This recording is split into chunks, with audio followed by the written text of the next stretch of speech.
especially wet water.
Yeah, Jay. Well, I was wondering where you were yesterday.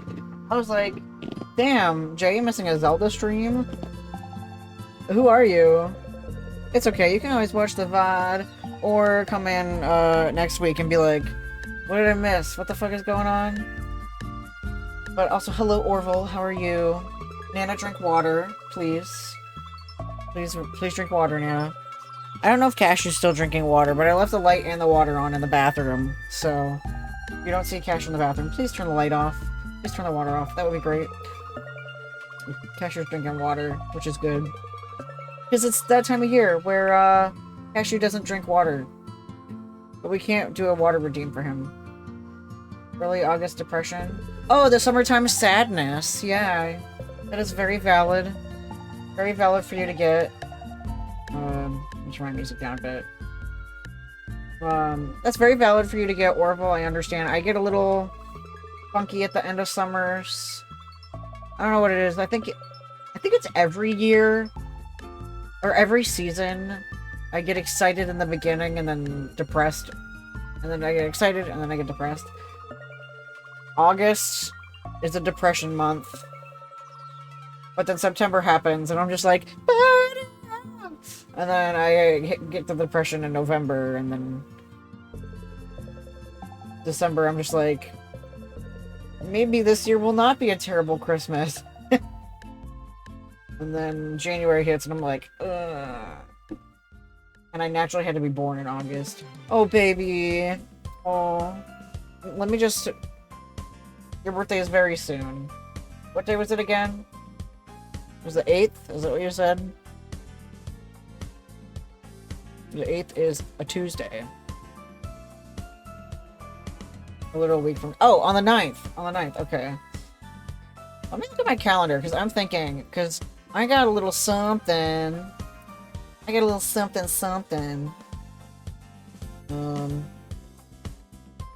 Yeah. Maybe I'll do something fun.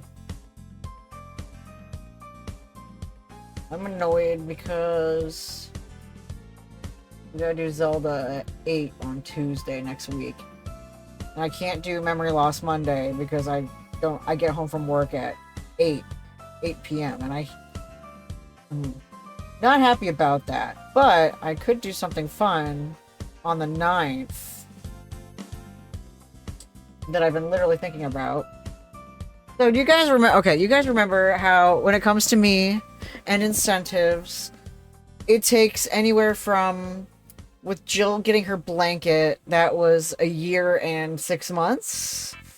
And then, you know, I still owe Orville's pillow from October, from Bulbtober, which I was gonna bother Vlad about. Your birthday's the perfect time to do that.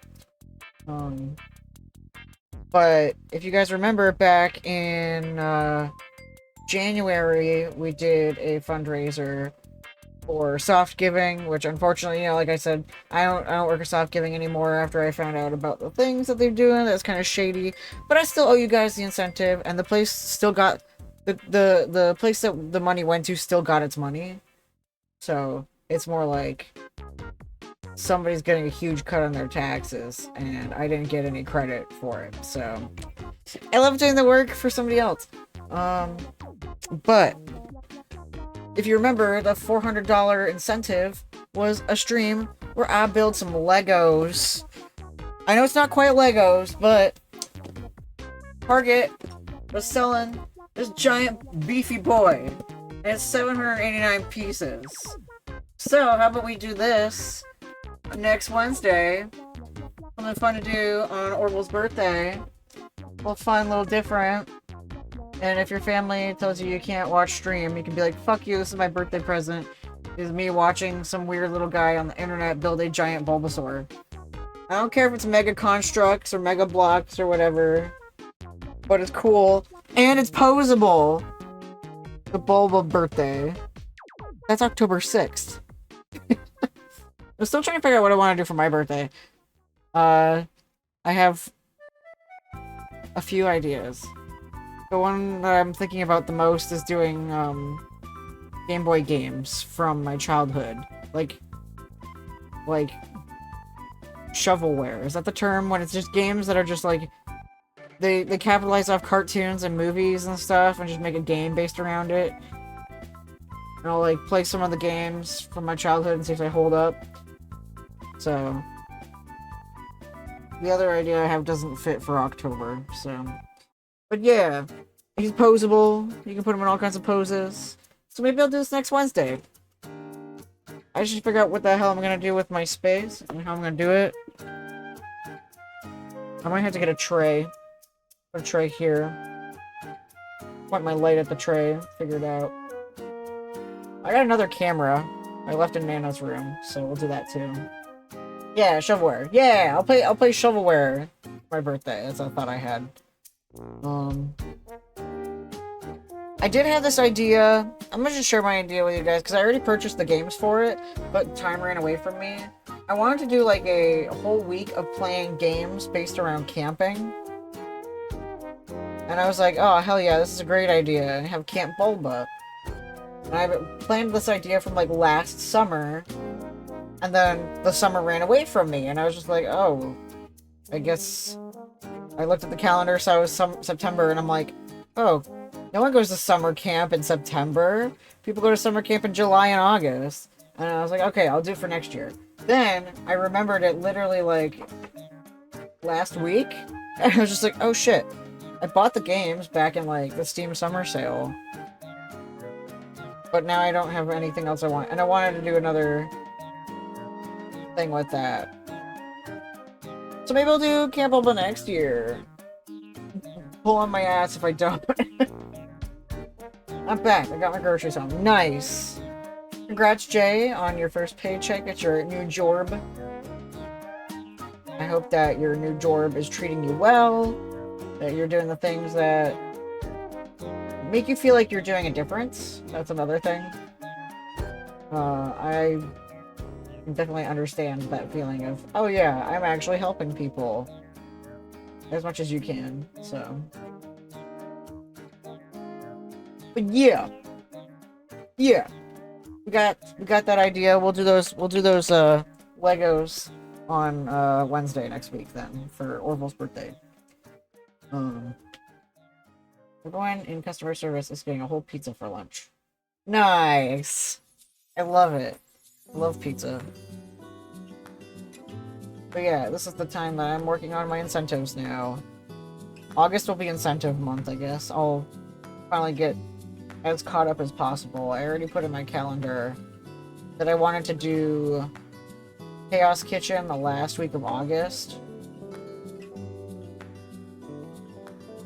The last-ish week of August, I believe I put it in. Yeah. I put it for the last week of August. If I have to do it the week before, that's also okay. Either way. Chaos Kitchen will also happen this month. I already know what I'm gonna do. I'm basing it off a thing that I retweeted, and it said 25 people retweet this, or 25 people like this. I think 20 did, and I was like, fuck it, I'll do it anyway. It's not so much bizarre as it is indulgent. So, I'm gonna bookmark this. But anyway, I hope you're all having a great day.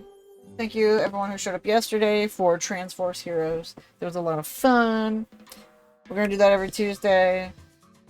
We got a good chunk of the game done, and I'm sure that we'll have smooth sailing now that we're no longer in the water area. Being in the water area was a graphical nightmare, and that was fun. So, but besides that, I was having a lot of fun being there for Ren, and having her play, and having her do all kinds of fun stuff, and how distracted we all get when we yell at each other. It's a lot of fun. So, if you missed out on yesterday, I'm sorry.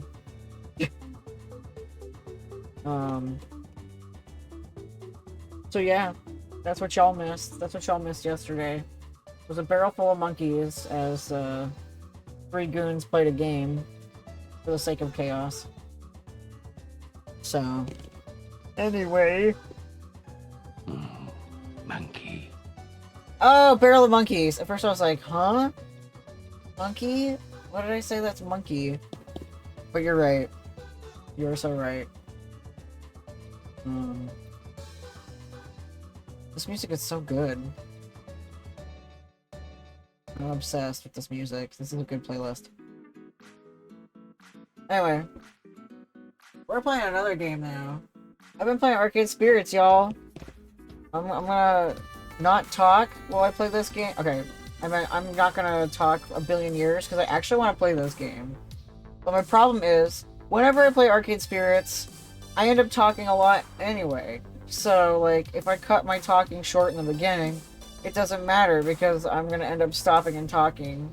Because the good thing about how I am with games like this is that I'm literally always finding a good talking point, because visual novels do bring up a lot of, not controversial topics, but like conversation starters or things that are worth debate, things that are worth talking about a lot, that kind of thing. And distraction and ADHD. So I haven't taken my ADHD in a while, ADHD meds in a while. Because it is the evening. But basically, what happened last week was we went to the tournament in the warehouse where we went on a date with Hamza, and Hamza was like, I like the way you speak, kid. You talk with your heart, and that's beautiful and respectful, and I love it. And that was really awesome. We won the arcade cabinet because I hit the button saying we win. And then we found out that our sponsorship, that makes me look like an ugly tomato, will be paying for us for a place to live. And now we're trying to get through the trauma of trying to find a place to live. Not everybody was really into the idea because Grace has her own thing with her people, with her family. And they probably won't accept her for what she wants. And then Jinx, of course, is also disabled and feels like she would be a burden if the company sponsoring us had to haul in a bunch of money to make the place accessible. But luckily, Jinx's family owns the building that the arcade is in, so it looks like things are good there. Things are good there, in the sense that we're gonna end up talking to Jinx's family about a place to live. But, in the process, we had a nightmare last night, because we also ended up touching Polybius. We're a silly goose and we touched Polybius, and now Polybius is haunting us, so let's return to whatever fresh hell Polybius is putting us through. Little by little, I pull myself together, getting ready to face the day. And little by little, I forget the nightmare I've been having ever since that night at Hamza's tournament. It's gone by the time I hit the subway platform. I arrive at the designated meeting place, the Good Clean Fun Pizzeria, with only a minute and 3 to spare. Chicks is already here, waving me over from the corner booth Grace usually favors. Although, Grace isn't here. It's almost time. I know. I'm sorry for almost being late. Is Grace joining us? No, high stress business transaction scenarios aren't her thing. So I take it if you put Grace and ran away from my brain.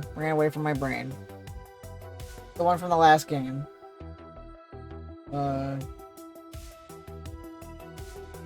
Ashley. Grace and Ashley is Nana.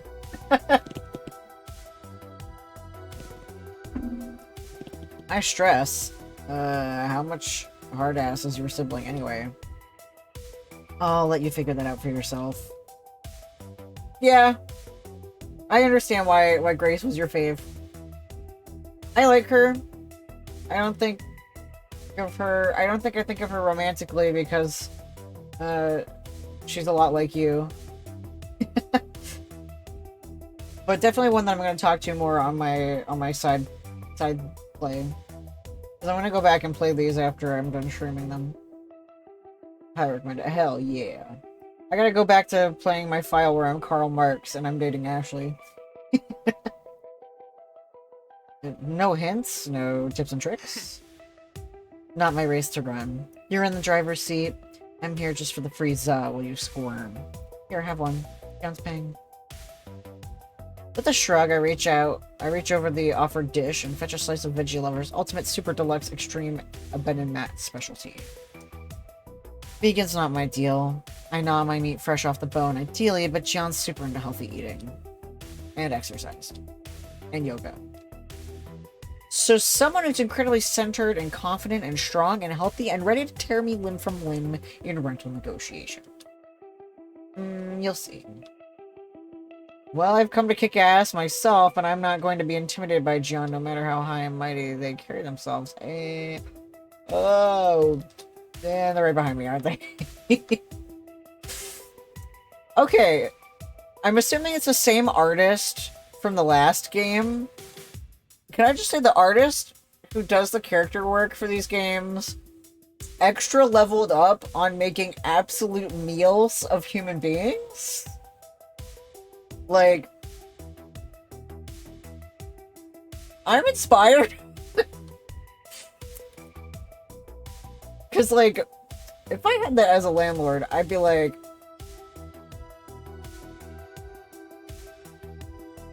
maybe you could charge me a little bit more, I wouldn't be upset, so that I have more chance to look at you. The stern-looking individual looming large behind me, having somehow silently snuck up, slides a business cart across the table before sitting down. Oh yeah! Hey then. Mixed John, yeah. Mixed John, yeah. Chinatown Investment Opportunities, LLC, as it says on the card. Look at the subtle off-white coloring, the tasteful thickness of it. Oh my god, it even has a watermark. Let's make this fast. There's 3 units on 5th floor with water damage, and I'm directing work crews. I'm a hands-on real estate manager. I want to be up there supervising these efforts, not taking meetings all day. Alright. They look me over from the drooping slice of veggie pizza to my nervous expression, evaluating me much like Jinx tends to do, in fact. So you're one of those gamers Jinx hangs out with? Yeah, that's me. A gamer is what I am. I am they. And now you want to combine my little sister's apartment into one next door to make a, how'd she put it, team house? Yes, that's the plan. Also, she can play video games all day, allegedly getting paid for it. I have to say, Mix Hawk, I have my doubts. They know my last name, they know my soul, I am doomed. You may not be aware of this, but my family owns this particular chunk of Chinatown. We've owned it for generations. I am the one who ultimately owns Good Clean Fun. Ben and Matt operate it so I can focus on other affairs. I own the apartments, I own the corner bodega. I'm trying to preserve the character of Chinatown, Mix Hawk, in the face of pressures from far larger developers than I. Don't have time to be distracted by wild goose chases and esports streams. So, what exactly can you possibly say to convince me I shouldn't have you thrown out of my building? Okay, okay, be convincing, be convincing. Shit! This is a moment. Your sister and I share a common dream to play games together with all of our friends. You ever heard of Chinatown Fair, the legendary arcade, where they're second coming?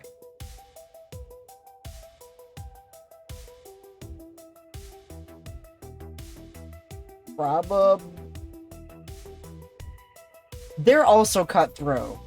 So I feel like I should match their energy with cutthroat. They're not like Hamza or some other characters where you need to use your heart. Where you need to appeal to the pathos. This kind of guy, you need to appeal... They need to be appealed with, logos. Cutthroat, straight of the line, facts, and logos. So I'm gonna probably bust this shit out. I've never heard of an arcade called Chinatown Fair. It had to close down recently, but for decades it stood as a community legend and birthplace of champions. Mixie, I'm here to tell you that if you get on board with our enterprise, Good Clean Fun will be the new birthplace of champions. We'll bring fame and fortune to your business. What do you say? John's impassive expressions does not change in the slightest. Hi, Renata! We're negotiating with Jinx's landlord. Slash sibling. So it'd be good for you, you know, to get on board with this nice and early because Glory and John raises one hand us up. Biggs Hawk, I have only one thing to say to your so very generous offer. Of course I'd be happy to rent to you and your friends, silly goose! Yeah.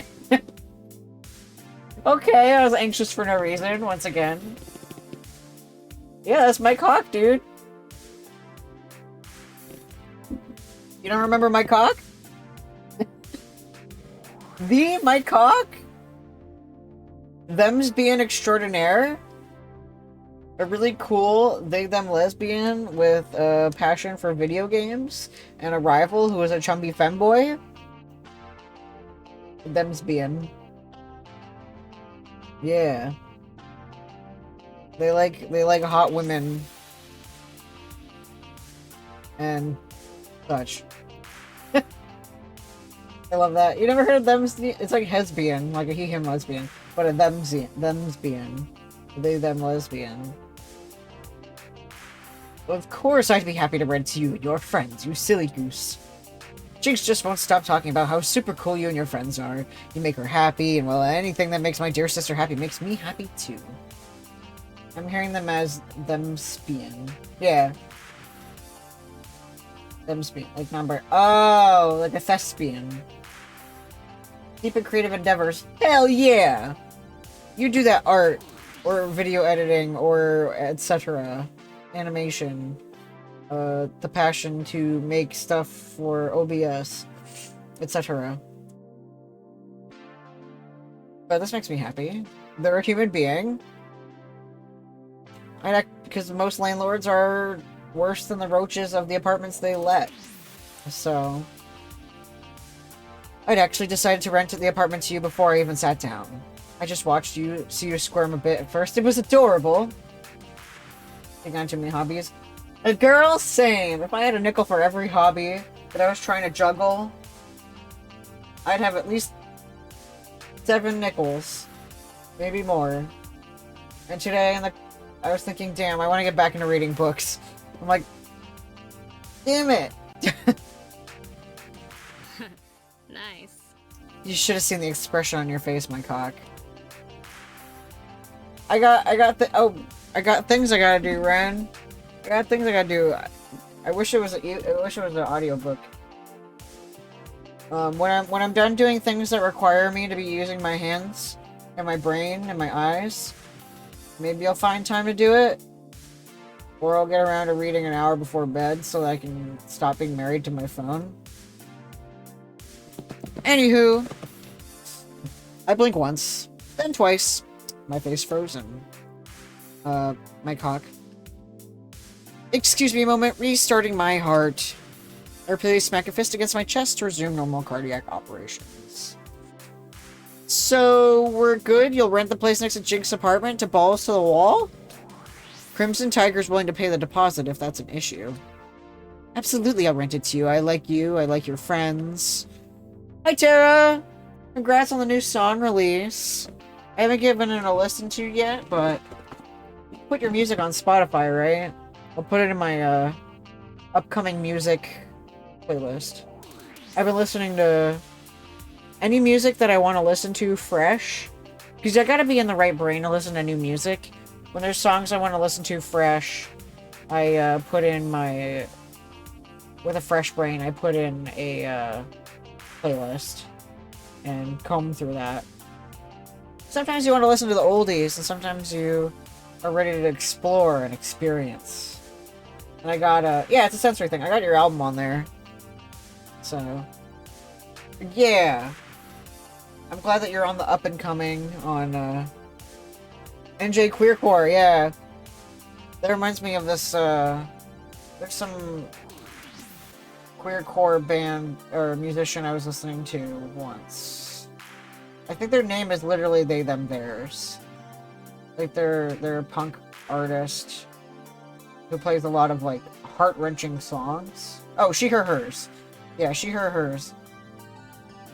Absolutely heart-wrenching, raw, very similar to what kind of music you make. That nice raw feeling, because I hate water, especially wet water. Thank you for wetting my roommate. I like when punk music has that raw feeling to it. It leads to the believability of the emotions, that's for sure. But yeah, your music reminds me of hers. Freaks over there is very different from my solo stuff. Gotcha. Well, I'm very excited. Excited to listen. So, congrats. I hope that creative energy keeps flowing through you. Because we're in a time of change. We're in a time where Forget Which Planet is in retrograde until October. Been going since March. But a time of changes are happening, so. But I've been good. I'm, still loving my new job. Tired, but good tired. And doing all the other cool stuff that I do and such. So. Video gaming. Talking to Ren about how many hobbies I can take on before I feel like I'm gonna die. So. If I had a nickel for every hobby I took on, I'd have at least 7 nickels, is what I said. So. Before I start a new hobby, someone stopped me. But alas, into the game, we find more about my cock. I think we need to adjust our strategy a bit first. To make things easier on Jinx, I'd like to suggest installing a connecting door and making the 2 units into one whole. That way, everything's under one single renting contract. I'll need a month to arrange proper permits and the work crew, but all in all, I think we can do this. Ah, okay. Then that's great. Wonderful. Heck, I bet you're so happy with this that you'd be willing to rent us to us for free. No. Okay. They slide out of the booth, adjusting well-tailored clothes to make themselves proper and presentable once. You'll be able to move in 30 days from now. Jinx mentioned you'll use an iris. Excellent. My iris will contact your iris and work out the logistics. A pleasure doing business with you, Mixhawk. Wow. Sorry about that. Sorry, just too much fun to let John play with you. Like a cat with a laser pointer. 1 month. We can have an in-arcade practice sessions until then. Everyone will need that time to arrange their own adult-type paperwork responsibilities. Anyway. And then, balls to the wall, we'll have a new home.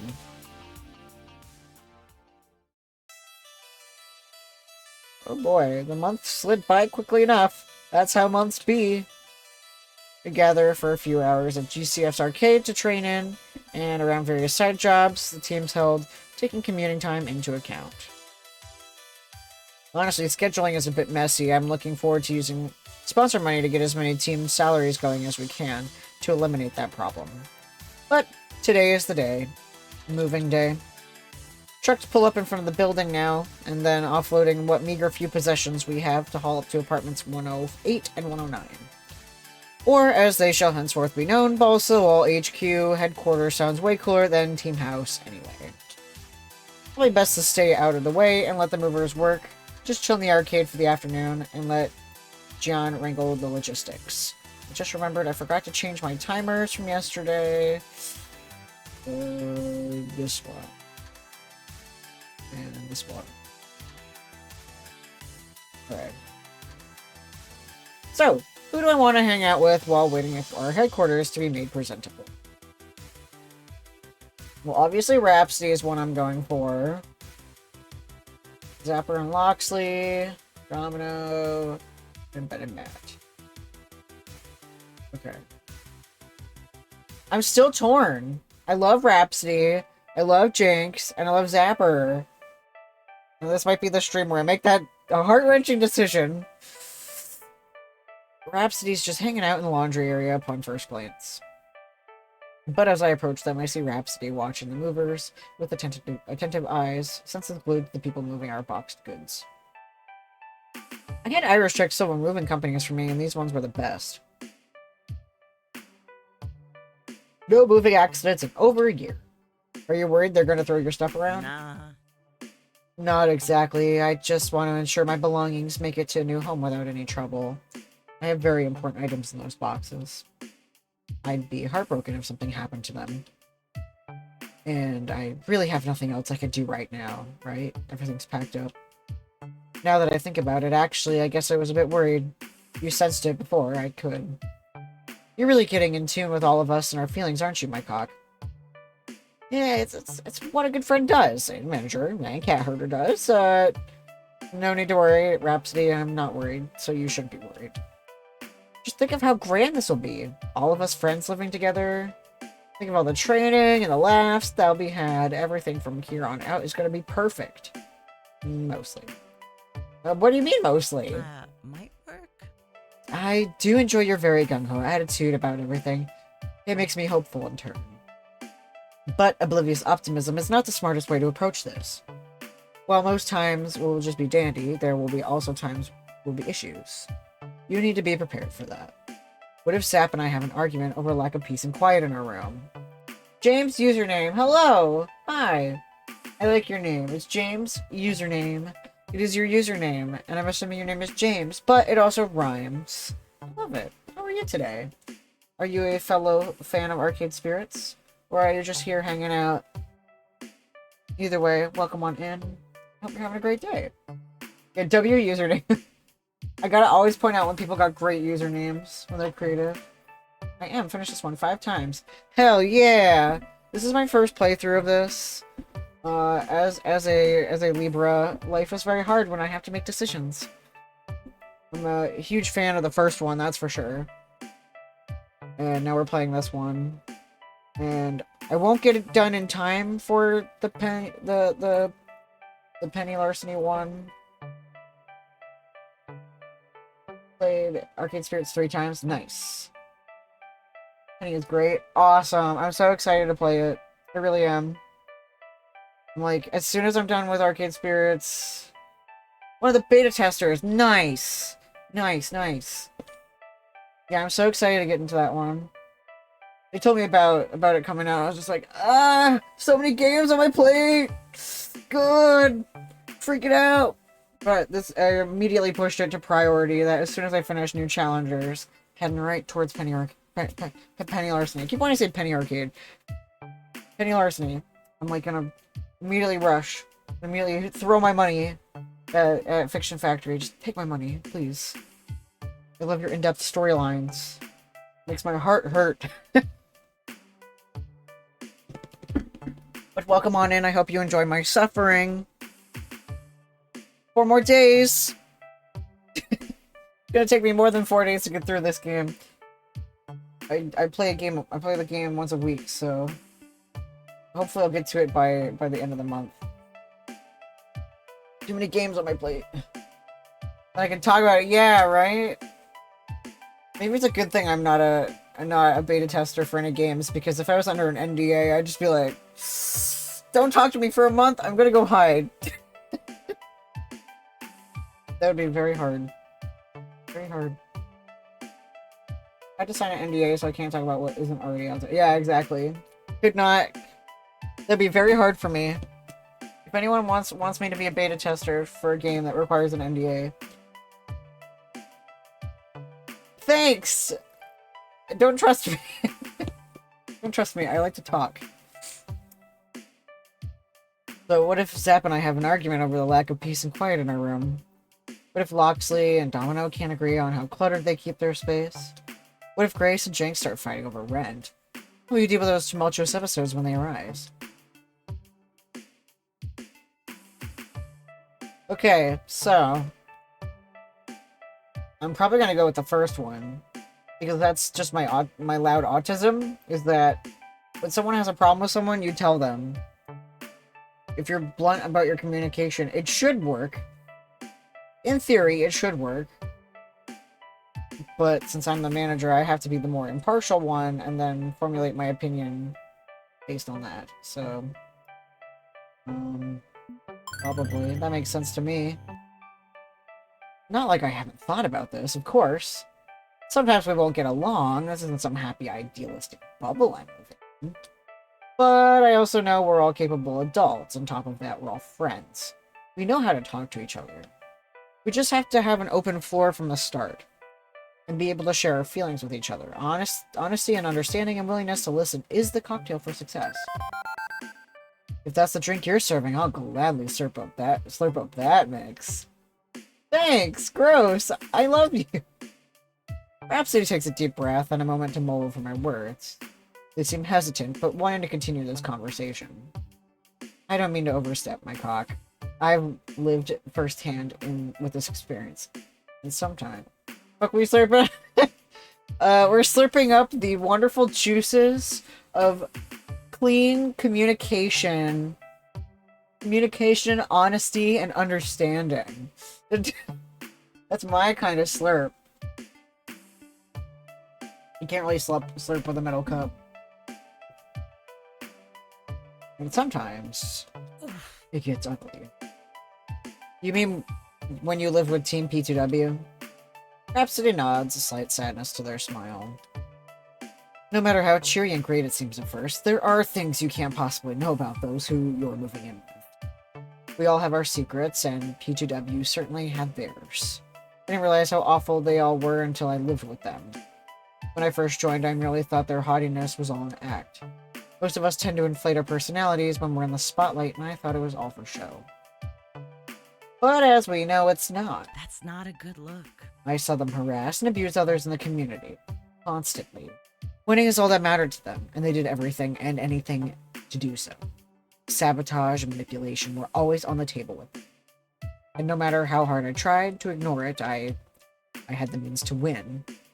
And I had the best resources at my fingertips. I was surrounded by the best. I could have won. Really won. But in the end, I just couldn't deal with it. Wait, I thought you said they kicked you out. They did. After I gave up emotionally, my skills and performance tanked, their harassment turned to me, thinking it would inspire me to do better. It was my fault. It didn't, and eventually they officially removed me. Homie, bestie, it's not your fault. I constantly think, what if? What if I had stayed? What if I had just done something? Would it have changed anything? Yeah, once again, those are unreasonable expectations. Playing the what if game will get you nowhere, Rhapsody. You're smart enough to see that. Yeah, that's true. You could have 1,000 what if scenarios running in your head, but honestly, you think that if you had stayed in that house that you'd be here now? With balls to the wall. Staying with abusive partners always works out well! Ding ding ding! No. No. And that's... Anytime I see someone living in an abusive situation, I always try my best to be that ally for them. I had a friend recently who went through a similar experience. and they're in a lot of pain because of it, but I'm like, hey, the pain you're in now is better than the pain you were experiencing literally like last month. So it's just like, if anybody needs that ally, I'll help you. I'll help you kick some abusive ass with my sharp wit.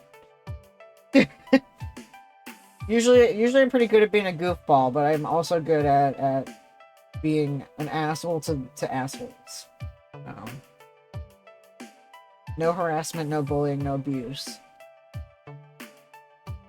Maybe, I think as much as you'd wish that, deep in your heart, you know you wouldn't be the same. That kind of attitude warps people.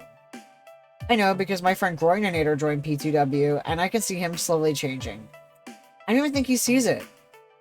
So if you had stayed with P2W, you wouldn't be the great friend I now know. I see your point. Yeah, you're right. Rhapsody's eyes lock intently with my own. Goodness. And I wouldn't have met you either, and that's a far worse crime. Right. Can't have you going around committing crimes. If you can't do crime. Unless it's you're stealing my heart, Rhapsody. What was that, my cock? I didn't quite catch that. Regardless, I'm done dwelling on the past for now. I have new things to focus my energy on. I need to elevate my skills in FOD2. Not just about your performance. The joys of FOD2 is that you always have a partner. Doubles, yes, it's true.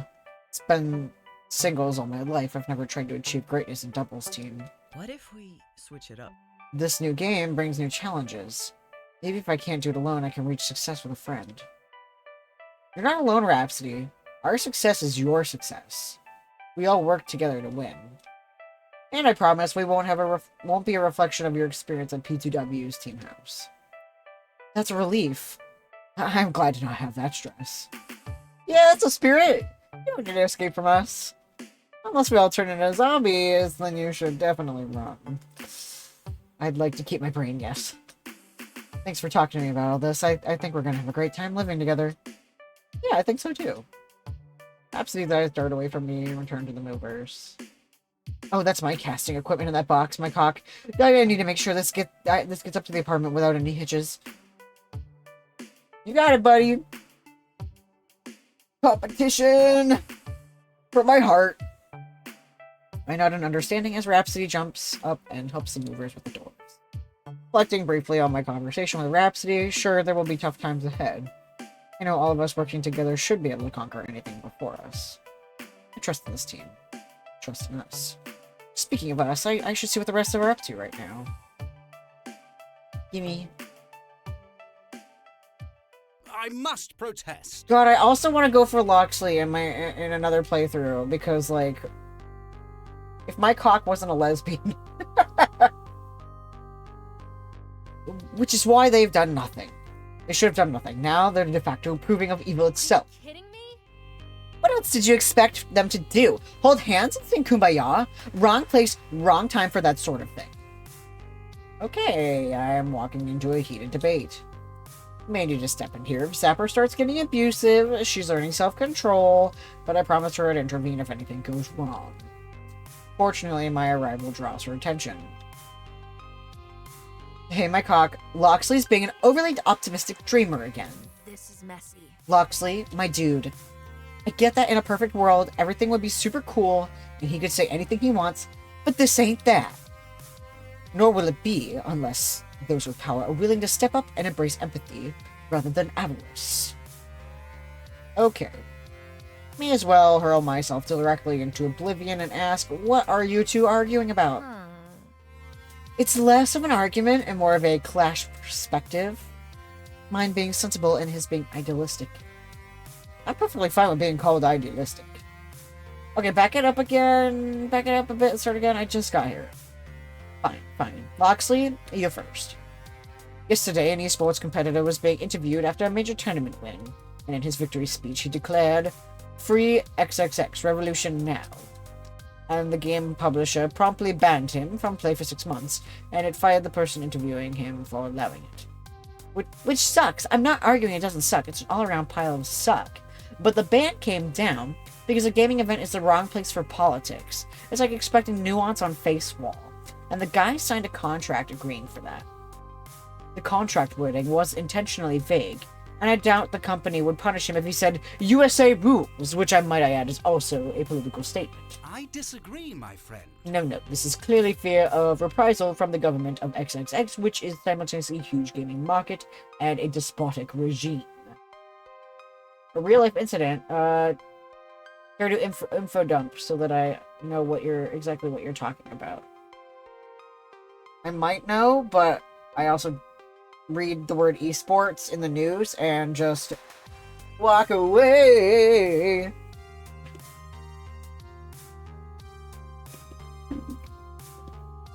Oh, it was Hong Kong? Okay. Okay. Oh, like trying to free Hong Kong from China. And then, the Winnie the Pooh thing happened, right? Right, because at the gamer convention, everyone was banned from cosplaying Winnie the Pooh, right? I think that was it. Either way, like, if I ever was in an esports competition and won, I would still be like, trans rights! You're definitely taking the wrong part of it away. Yeah, but that's the part that I remember. Yes, Hong Kong has its power to be its own space, etc. I don't have all the details. That's like last week how I asked Orville to info dump about the whole Israel thing. I yelled free Hong Kong and Blizzard banned him. Yeah.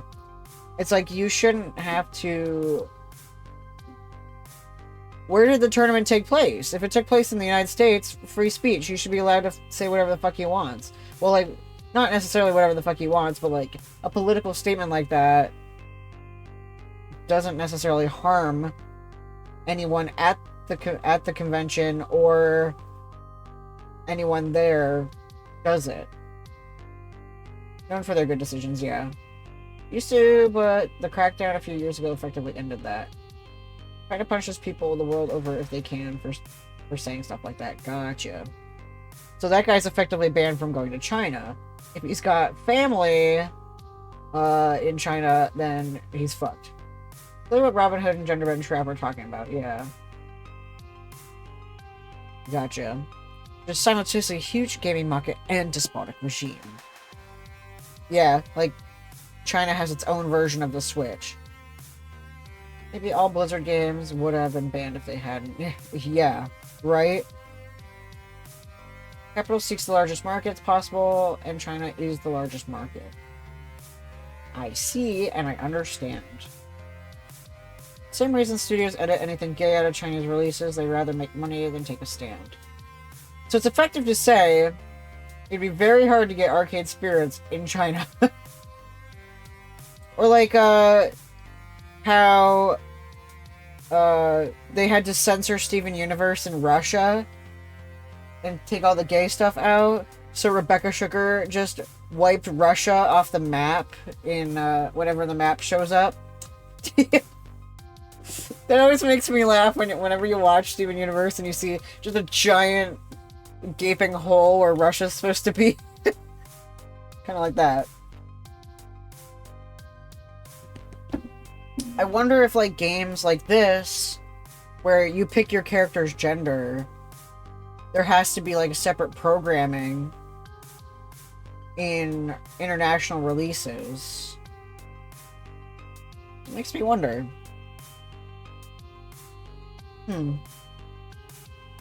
Like, if you were playing Stardew Valley in China, or something, like the Chinese release. Not just the Chinese releases, but they're the biggest market, yeah. Now Nintendo next a line about fictional console and the Switch release of this game. Oh, I didn't know that. Interesting.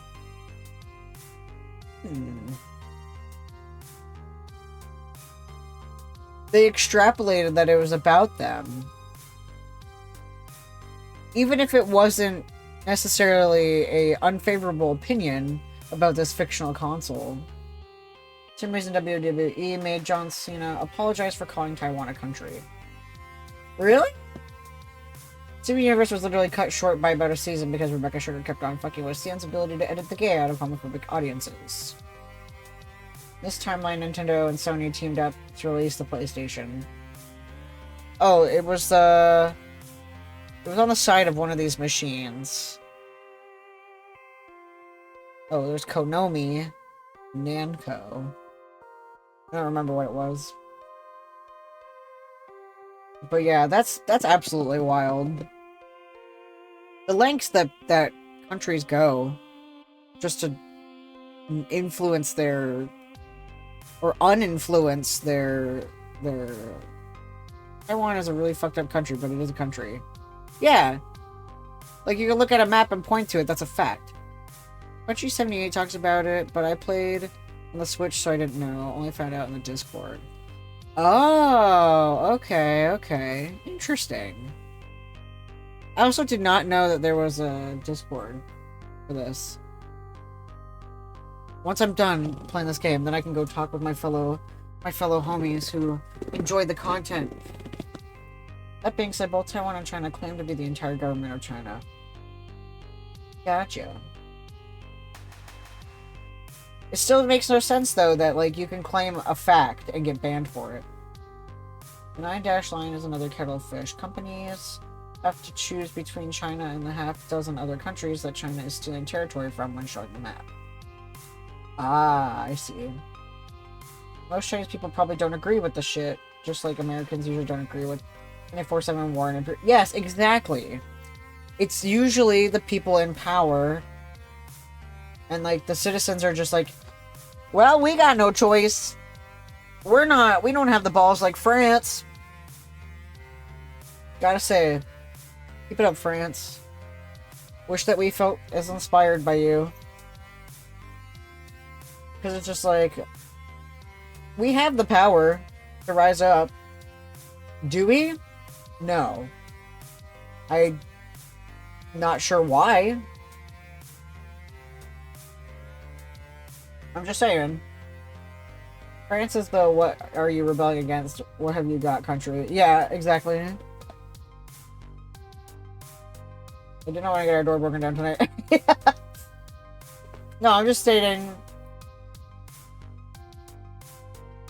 Arc System Works literally edited references to, I don't know how to pronounce that, and Tibetans out of a game to appease Chinese censors. If I ever made a video game, I would be okay with it not going to China. I don't want my work censored. Which is, I guess, you know, like a loss, but like at the same time, it's just like, I would rather be not everybody who makes a video game, like Blizzard, you know, Blizzard wants the money. Small creators, more than anything, like myself, if I'm making content, I want it to be as authentic to me as possible. And if I'm not safe in that country, then I'm not putting my work in that country.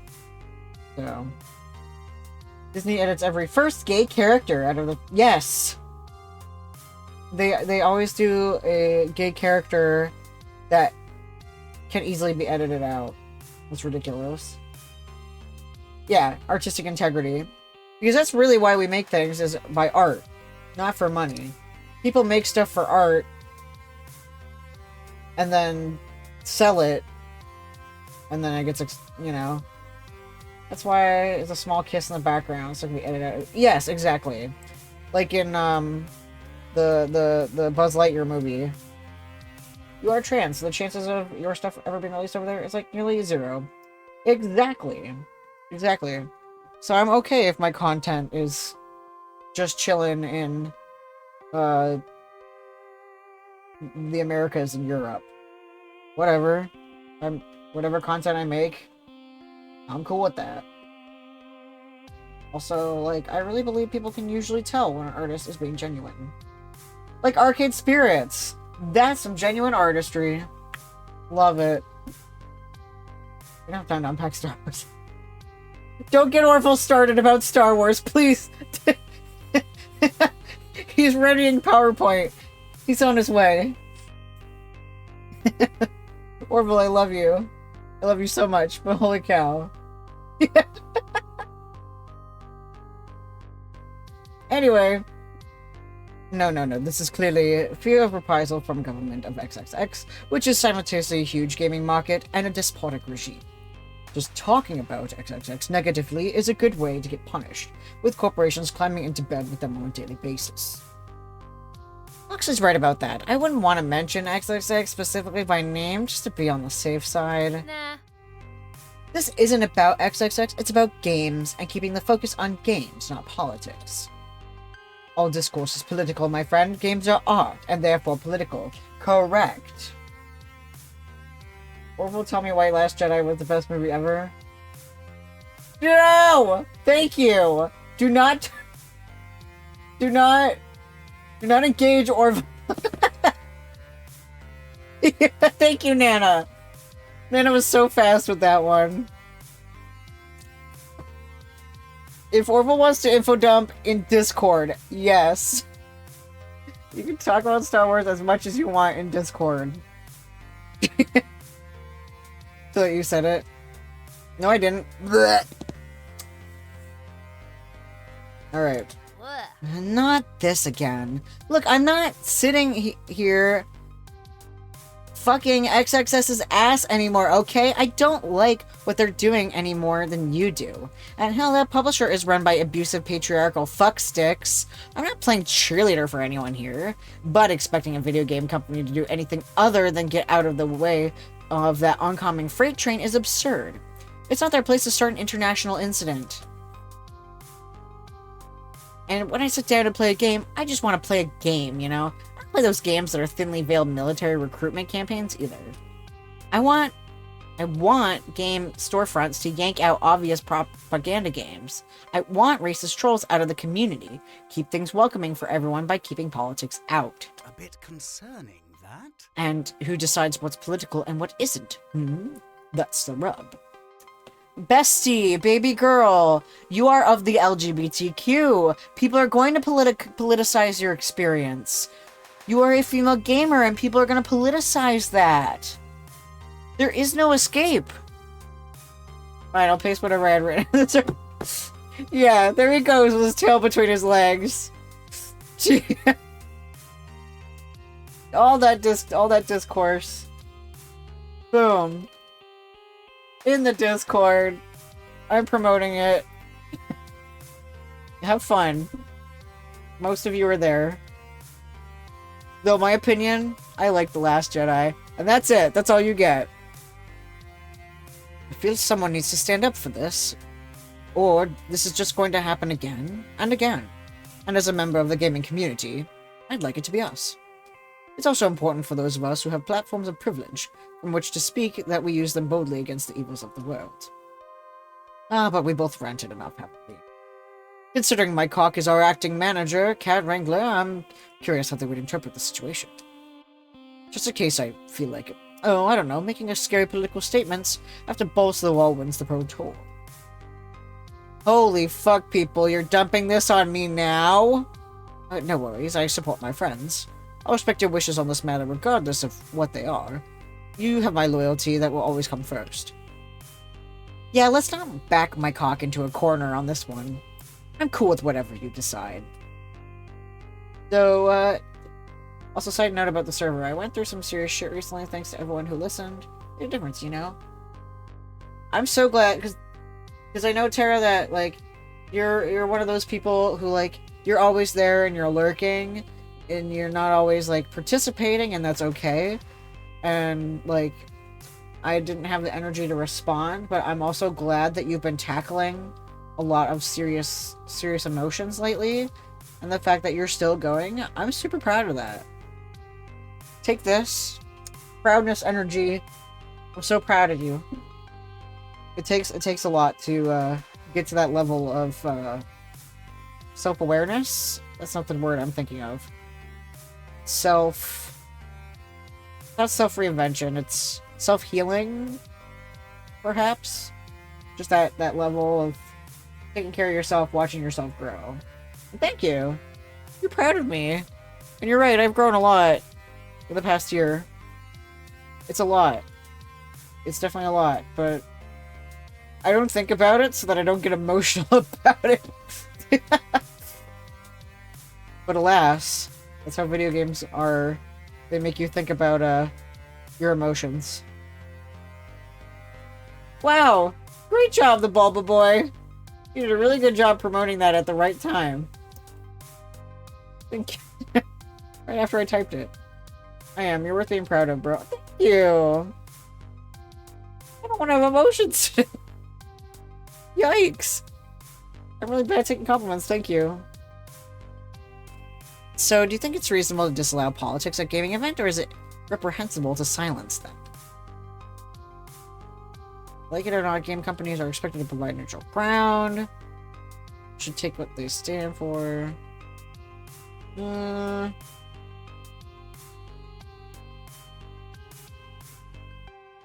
the middle one. Yeah, back to my cock. We're watching my cock grow. We're gonna be so proud of how much my cock grows.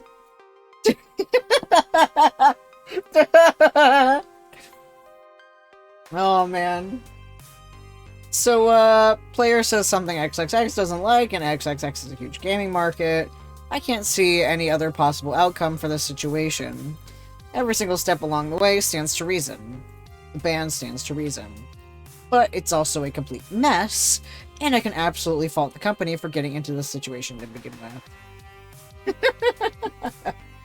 Thank you, Orville. I was like, they're typing fast. They back themselves into a corner, you know? They don't have any choice but to censure the player. But that's because they chose to get in bed with XXX. It's the logical consequence of their decisions. If you choose an unreliable business partner, don't be surprised and cry foul when it inevitably goes wrong. Jamie! Mothman, there's no need to feel down, I said. I love you, Mothman. Jamie! Lift that man off the ground, I said. Mothman, because you're in a new town and there's kids to be abducted. Jamie, I miss you. Holy cow. There's someone else I'm also proud of. Jamie, we're just talking about how proud we are of each other and our growth. Okay, I'm fucking proud of you, little miss. I'm also living in a better living situation. Little miss, I work a job that respects me for my talents. I'm so proud, and even though I am very bad at responding to my Snapchats, I love going through your Snap story and watching your little successes and the little things that make you happy. It makes me so happy to see you happy. And I'm curious what you did today. There's so many people in my Snapchat. But whatever you did today, I'm proud of it. And you're fantastic, and you're amazing, and you're talented. That's the last time that I snapped you. It was like a million years ago, I guess. Either way, a job that pays me a living wage. Yes, girl.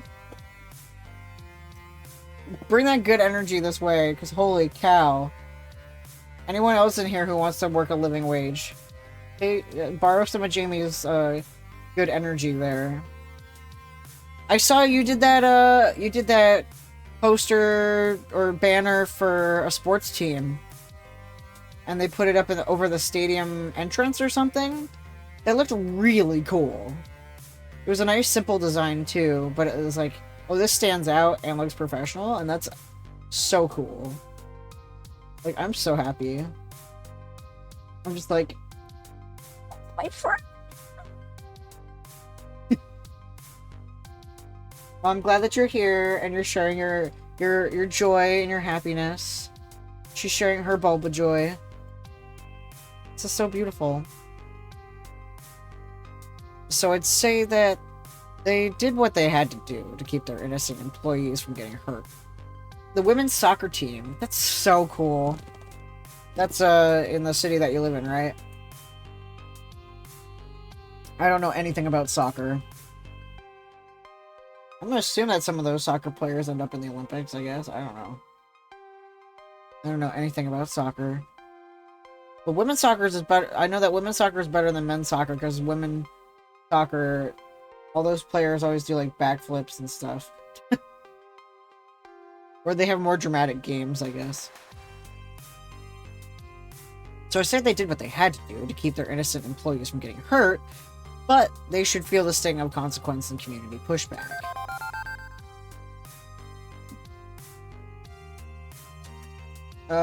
The game's frozen. The game's frozen! Oh, there we go. Did I miss anything? Oh, okay. It happens sometimes. I suppose the outcome is entirely expected, and it is important to consider the well-being of those in the company. I concur, friend. But you're also right in that we should collectively push against this, speaking up loud and true. You know, you put into words what I was thinking. I'm bad with words. Glad we have a good words person around here. Can't see a company doing anything else, but it's definitely still a shitty situation. I'm all for speaking up against it, as long as we understand why it happened. Also, fuck the bastards who run XXX. Here, here. Living with y'all is gonna be interesting at least. Especially with Loxley and I under one roof. I promise not to start any fights, though. Team cohesion above all else. That I'm specifically bunking with Rhapsody, though. Likewise, I promise to remain cordial and not allow differing viewpoints to tear balls to the walls apart. It wouldn't be fair to my cock or anyone else.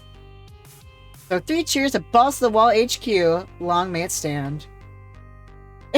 Yo, what if we actually get to name... I know what I'm gonna name. Name our team house. I'm keeping that zipped up if it's a thing. Hip hip hooray. Smile's a good cheer all around, but also a bit of a reminder that I'm in charge of keeping some very, very different people all focused on the same goal. Well, it's 1 AM for me, so I'll catch the rest of the stream on VOD. Thanks, James! Thanks for coming out. It's been a pleasure to meet you, and I hope to see you in later streams. You get the bulbous seal of approval. Hope you enjoy the rest of the chapter. Thank you! I'm, like, so torn, because I have to make choices. That's the curse! It's a game about choices. I'll take your good vibes and make the best choices I can make, so... Thank you. And you have some good sleep, okay? Get some good sleep. More responsibility than I asked for, more than I wanted, but I can do this for the sake of all my friends. Bye! Okay. Anybody else I should talk with before moving in? I want some Ben and Matt wisdom. My favorite pizza gays. Everybody's favorite. There we go! Everybody's favorite pizza slinging couple flagged me down as I entered the pizzeria, ready to serve up my favorite triangular food. Hello. Hello. Look at you, putting together a home sweet home for all your friends. Emphasis on sweet. A sweet, sweet gesture from a sweetie pie. It's not that sweet. It's just what a pro team do. What pro teams do when it's time to get serious. Right, right. Keep telling yourself it's all cool and professional. Business, ambition, management, macroeconomics. And alongside all the money matters, you'll be living with your friends. Can't think of a better arrangement. Good, good. Why, Ben's my best friend in this whole world, and I live with him. It's true, both friendship and the homeowner status. Well, we rent, technically. Speaking of renting, John mentioned they hired you to run this place, but I thought you two owned Good Clean Fun. Co-ownership. We manage the nitty-gritty, they manage the bigger picture. We're hired guns here to support Chinatown as best we can. John's an old friend, back from when I was taking night classes in company management. Ben and I know a thing or two about running a hybrid business, so when John mentioned a need for a multi-purpose community center to provide basic services, well, we suggested this enterprise. Food, fun, and laundry. Well, it worked out. People are always coming in and out. It's a nice communal place, even if the smells sometimes cross-contaminate. That is it, my cock, and you yourself will be having a communal area now, for you and your friends. Too true, too true. You and your new home, surrounded by those closest to you. Living in close quarters, elbow to elbow, nice and cozy, privately. Wink, wink, and nudge, nudge, right? Ha! You never know what might happen in that sort of environment, eh? Are you insinuating something? Insinuating? No, no, no, no. Yes. Yeah. What Matt is trying to say, I believe, is that there's a good chance romantic antics could break out in such a situation. But here's the deal, Ben and Matt. I'm not good at choosing. Who'll be the Matt to my Ben and the Ben to my Matt?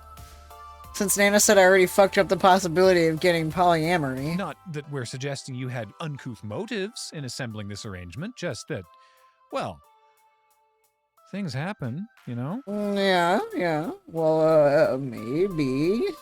I hope. Listen, it's not something I'm banking on, but things do happen, and it has crossed my mind. Once, or twice, or 300 times. But above all, I respect my friends' boundaries more than my personal desires. Exactly. And a good friendship is the first step towards romance. Trust me, before I met Ben, I tried diving straight into romance with total strangers, dating websites and the like. Results were mixed at best, and then I realized the love of my life was right under my nose. Literally, he sat one row down from me in economics class. We're not saying you have to flirt it up with a friend, but it might be a good place to start. Yeah, I know. Look, you're in a great situation for that now. You're far more likely to find someone if you already know you can live with them and not murder them in their sleep. That does stand to reason, I guess. Heck, all the classic romances didn't launch immediately into the lovey-dovey. Consider the great works of romantic literature.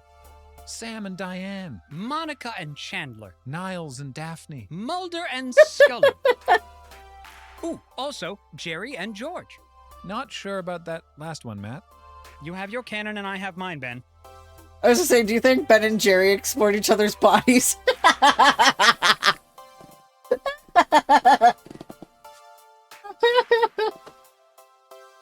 Admittedly, we strictly interpret the universe of human relationships through the lens of 90s television sitcoms. Mm-hmm.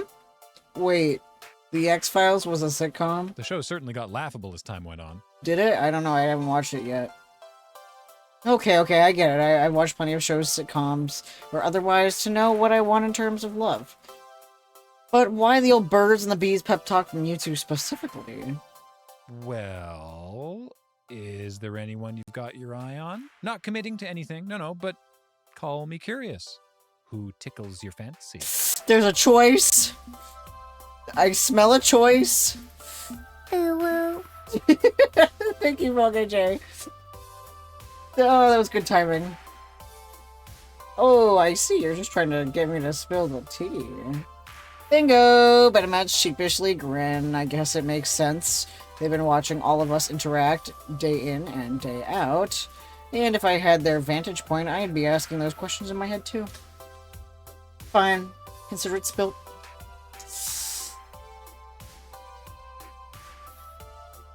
Shit! Is this the point where I have to make the choice, or no? I hate water, especially wet water.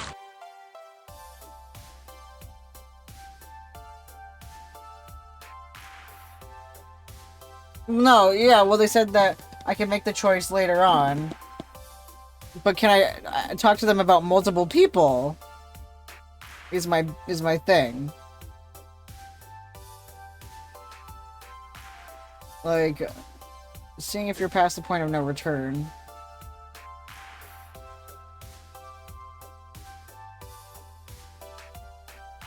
Because usually, when you're talking about someone that you care about with someone, it's the first person that comes to your mind.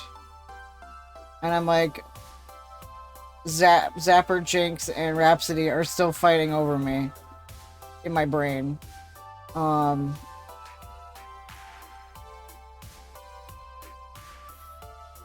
I don't know.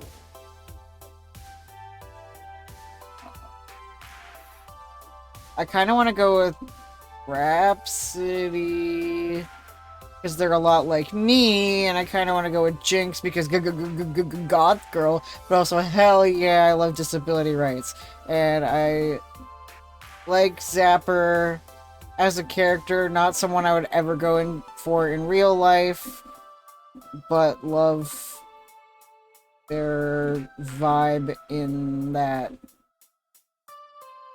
Yeah. Okay. Well, my meter says that Rhapsody and Zapper are my two best, so I'm gonna go with Rhapsody. I've never met someone like Rhapsody before. Calm and collected on the surface, but burning fire within a sharp mind, with a sharp sense of fashion. Not to mention, I'd love to be squeezed tightly by their biceps. I mean, no worries, my cock. All words shared here are kept safe and secret. But maybe if you shared those with them, Rhapsody would feel better about themselves. What is that supposed to mean? Oh, nothing. Just happenings from an elder. You and Rhapsody would be a cute pair of cuties. Thanks for the advice, you two. Happy to help. Hey, here's your lunch. Literal food for thought. I pay for my delicious meal and settle into my favorite booth. You know, it's my favorite because it's almost molded to my butt because of how often I sit here. And I can barely believe it soon. Very soon I'll be living with all my friends under one roof. I should be nervous, but I'm excited. I'm looking forward to it. And I suspect the reasons beyond improving our FOD2s. Here's another thing, Nana, is when you talk about something to someone for the first time, that's called manifesting it. You know? Like, if I talk about it with them and then show up with a different person, they'll be like, huh? Like, yeah, about that. I'm looking forward to it, and I suspect for reasons beyond improving our skills. I've been living alone until now. Content to be alone, or so I told myself. Tonight, all that changes. My thoughts return to much more current ones, as I polish off the rest of my pizza. They're elder gays, they will not judge. You're so right. I can't wait till I'm an elder gay. And I'm ready to get back to things. Hang on, the sun's already gone down. Why the heck haven't we moved in yet? I'd say we're burning daylight, but we're fresh out. Beep beep, my cock. You have incoming message from Jinx.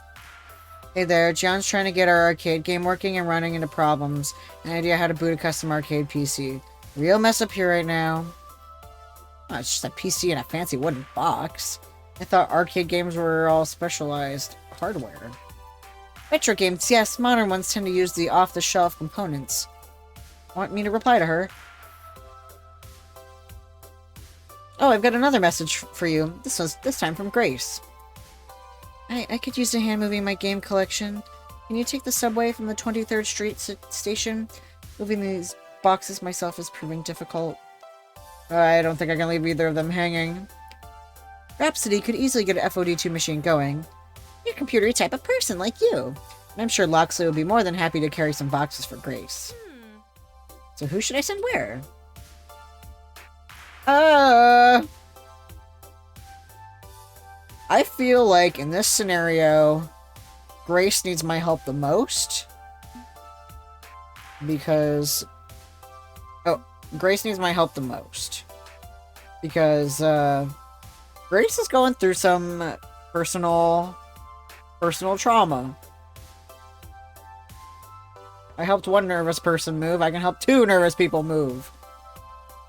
Iris, can you message Rhapsody and tell them to head upstairs and fix the FOD2? I'm going uptown to help Grace. Okay. You got it, my cock. The apartment will be ready by the time you get back. Putting my phone back in my pocket, I head out the doors of GCF off to the subway. Okay.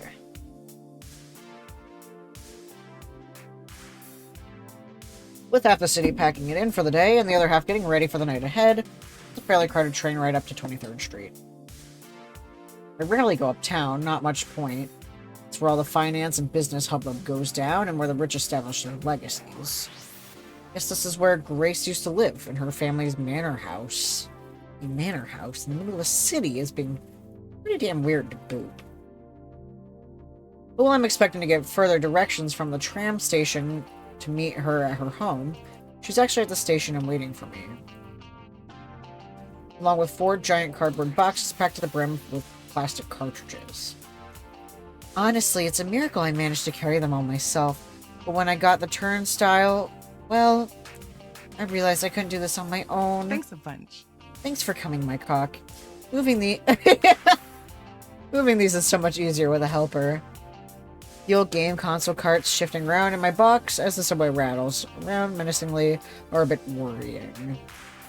Hopefully, the rough ride isn't damaging them.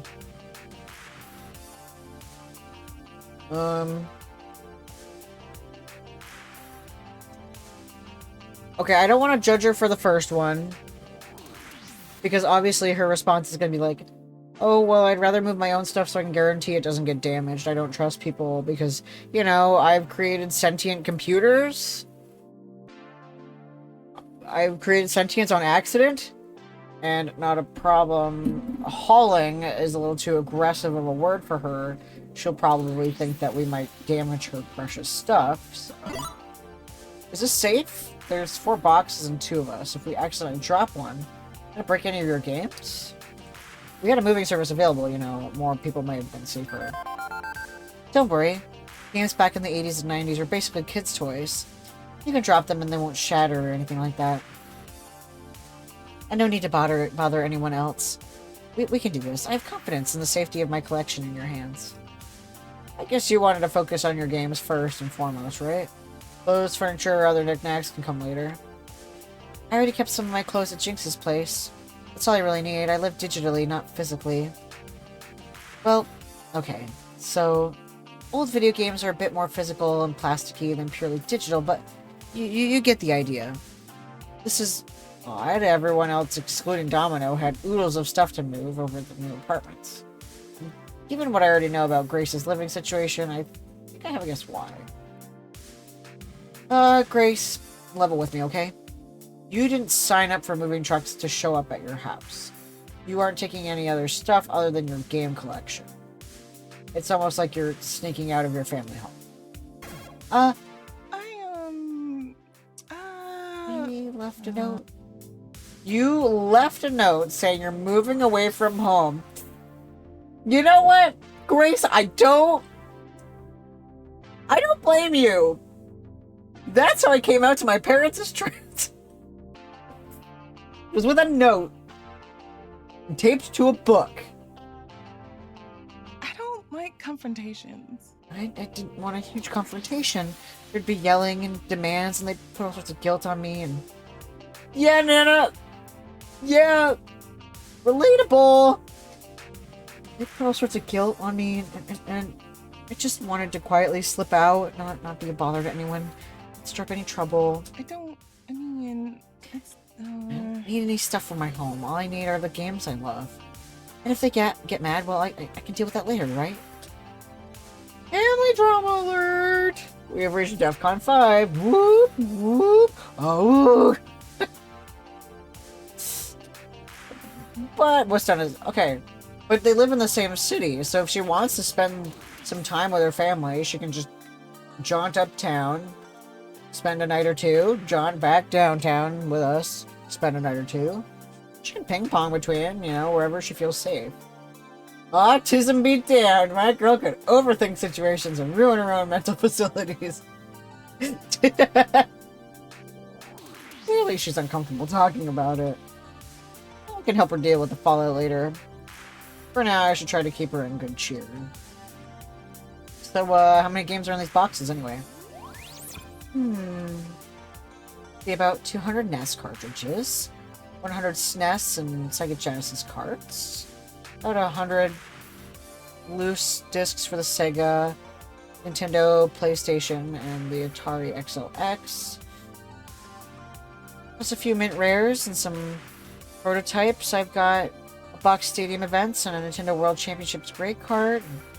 We've got a rare ET prototype for the Atari 2600, which is totally awful. Thank goodness they fixed it before release, right? That sounds valuable. Old and valuable. of course. Yep. I curate my collection very carefully. I didn't have enough space in the storage unit for too many games, so I picked the ones I really wanted. Took a year scouring the collector scene for the games I wanted, but it's more or less complete now. I mean, I'm always tweaking and tuning the archive a little. Wait, you kept it all in a storage unit and not your bedroom? And Grace's good cheer wobbles. Well, Well, I mean, I wasn't technically allowed to. My parents saw video games as a waste of time. I wasn't allowed to own a video game console. But your brother owns an arcade. Was he allowed to play video games as a kid? And is this the same shit I grew up with? They barely tolerate my little portable one because I insisted it's more of a computer than a game system, thanks to my extensive notifications. So, I keep my stuff offsite, away from their disapproving glares. But now, I can keep it at Jinx's place. She doesn't mind at all, and even lets me hook up some of my old consoles there. And even better, I can share these wonderful games with everyone else. I know our focus is on arcade games, FOD2, yeah, but also Zappers Lycan games and Domino shooters. But I hope I can show you all the love I have for these cute little toys from days gone by. Back when all you needed was a gamepad, a best friend, and a TV to live your best life. She shifts her grip on the heavy box. Arms growing a bit weary despite her high spirits carrying her along. All of it, that sort of good cheer is infectious. I know about as much about console games as I do arcade games, but I know passion when I hear it.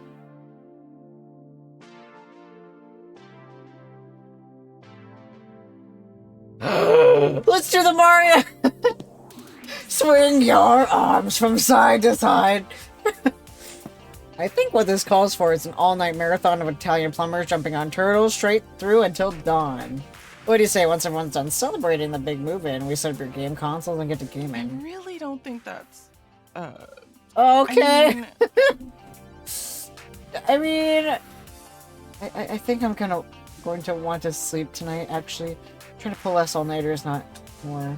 Sometimes I get so hyper-focused on developing my own game that I go hours and hours long into the night and they'll all run down and awful after.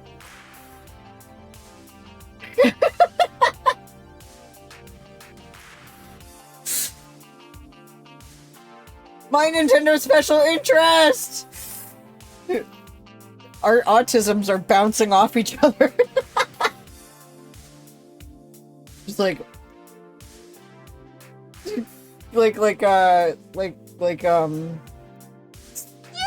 yeah, cells in a soup.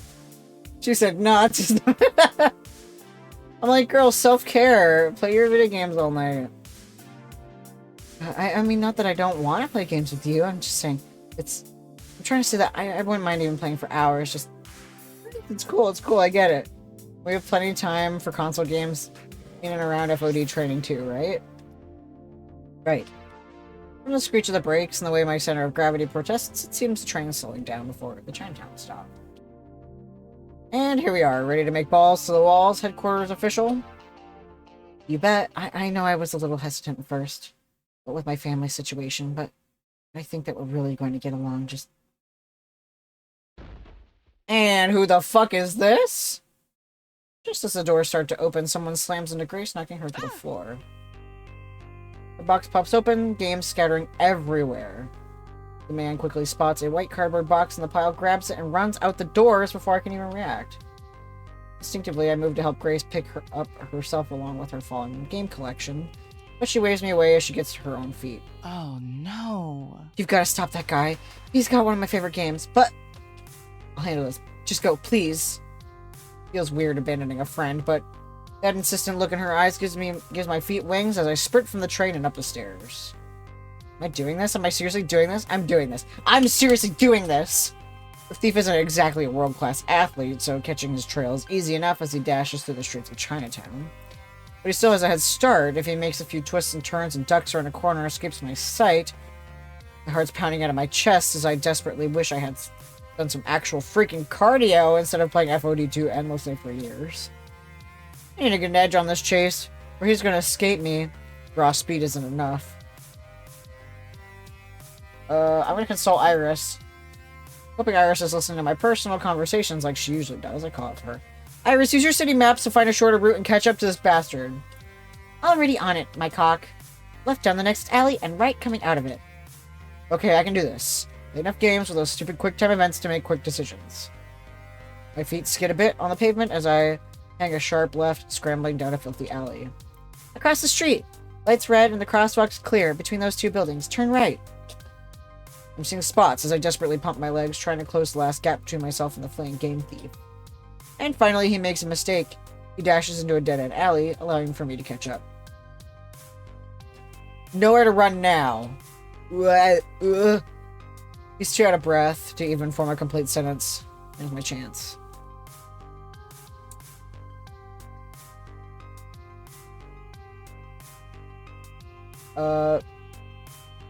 That's a decision that startles me. Because if I grab it from him, he's already weak. I don't want to appear threatening, but I don't want to appear assaulting either. Grace is basically a cis version of me, if that helps. Yeah. Oh, yeah. Except you would be like, hell yeah, if I was like, swing your arms from side to side. He's still Billy Hatcher. That's one game I do want to play at some point. Grab? With not entirely cat-like reflexes, I dive in, grabbing at the cardboard box he's clinging on to for dear life. Look who you're going to... Oh no! I fucked up! And the flimsy cardboard box tears itself apart in her hands, causing the manual and plastic cart to fall to the ground. What have you done? Figuring it's better than nothing, I scoop up the remnants before stepping away. On cue, Grace catches up with us. Oddly, she's not the least bit out of breath. She left her boxes behind! Oh, okay. Okay, the subway attendant was nice enough to watch my boxes. Pick up too. Wait, you're... What? Norman? You're the one who stole my game. Damn it, you weren't supposed to get a good look at me. You know this piece of shit, Grace? Yes, he's a regular on the game collectors forums I visit. Oh, so he's Dave Wiener. Okay. We've traded tips on rare games for auction before. Norman, why would you steal from me? Congrats, Shrap. I've spent the past, hour and 32 minutes by myself, just talking. I'm so glad to finally have someone here. Thank you. How are you, Shrap? I miss you, and I care about you.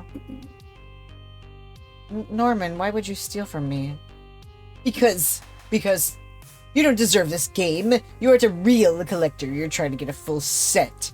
You aren't trying to get a full set. I've been trying for years to get a full nest set, and this is the last piece. Do you even know how much this game is worth? Back up. What game are we talking about exactly? Oh, it's Stadium Events, an exercise game. Very rare. There's only about 20 legitimate copies left in the world. Normally, Stadium Events cost $30,000 in open market, but... You stuck-up little rich girl, do you have any clue how hard the rest of us have to struggle to afford rare games? People like you just throw down a wad of daddy's money and buy the last few rares in the world, hoarding them. It's not right. It's not fair. And now your idiot friend destroyed the box. It's lost $10,000 of value thanks to that. I see. Norman, if this game really means that much to you, well... I guess you can keep it. What? What? He loves his collection. He loves his games. You get a lot of love out of Stadium Events, too. So if he really wants it, I guess he should have it.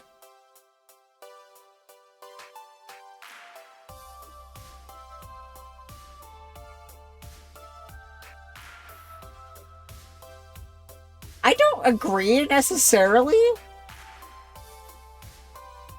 It is her game, so it's not up for me to decide what to do with it.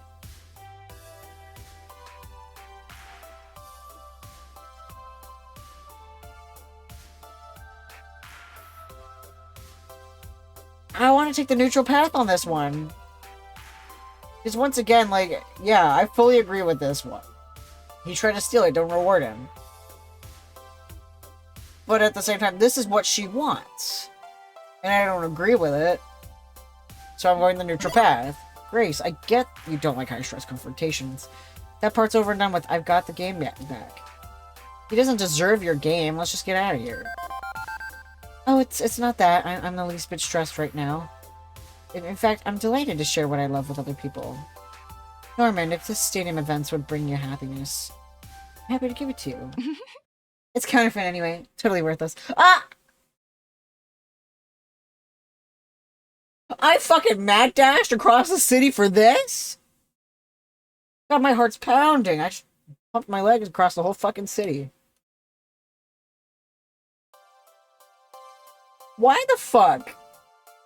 Every time I agonize over a decision, it doesn't fucking matter. This isn't Deltarune. Yeah, I bought it from a repro crafter, like $5. It's fake.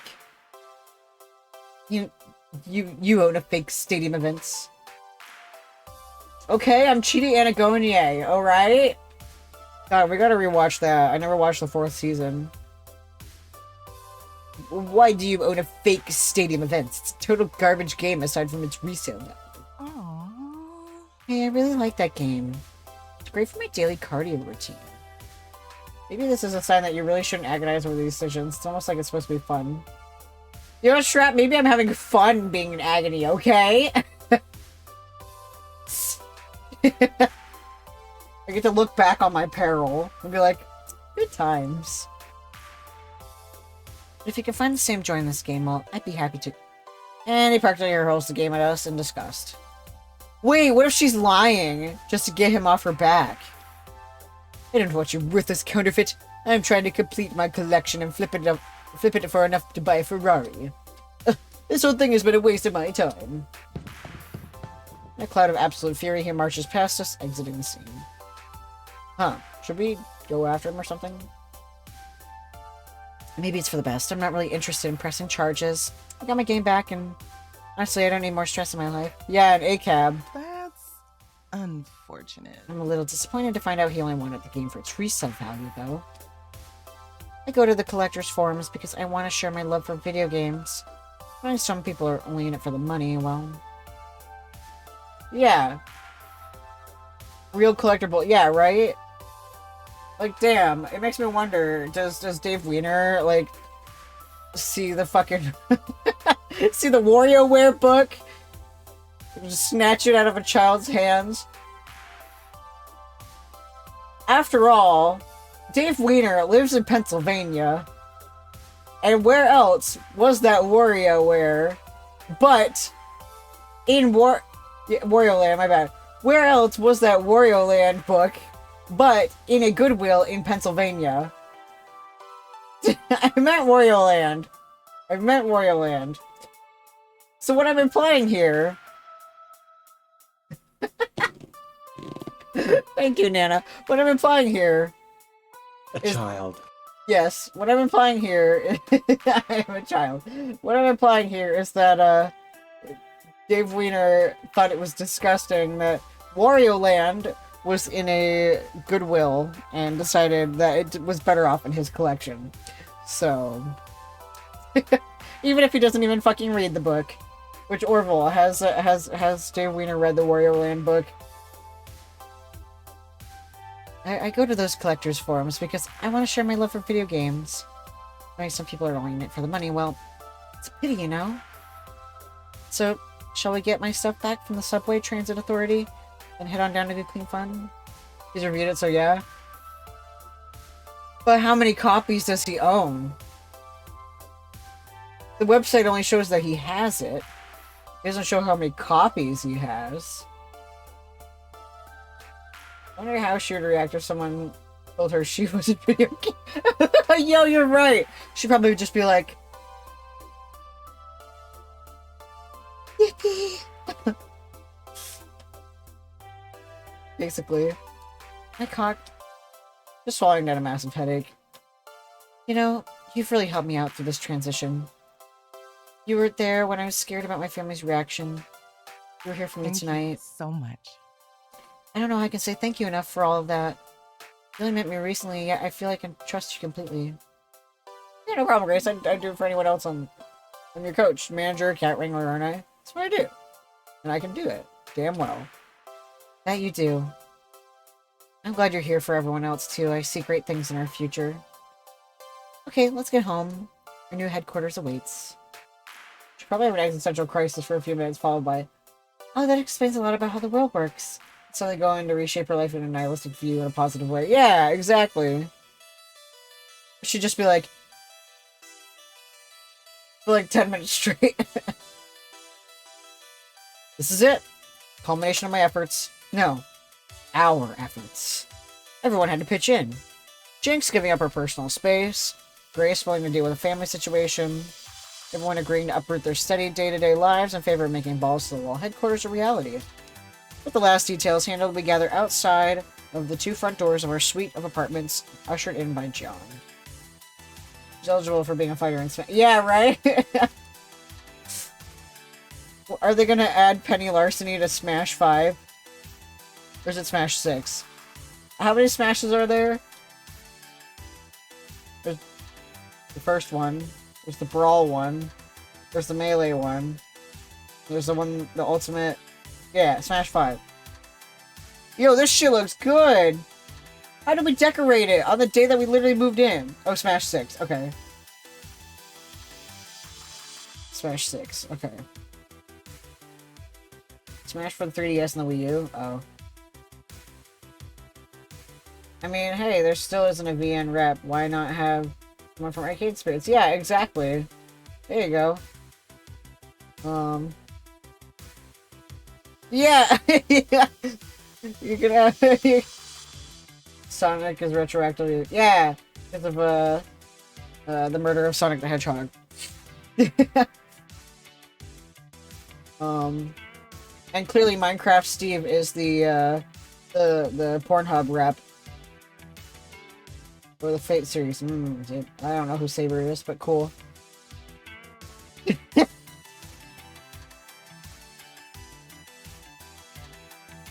Demanded to be... I don't know what Fate is, but...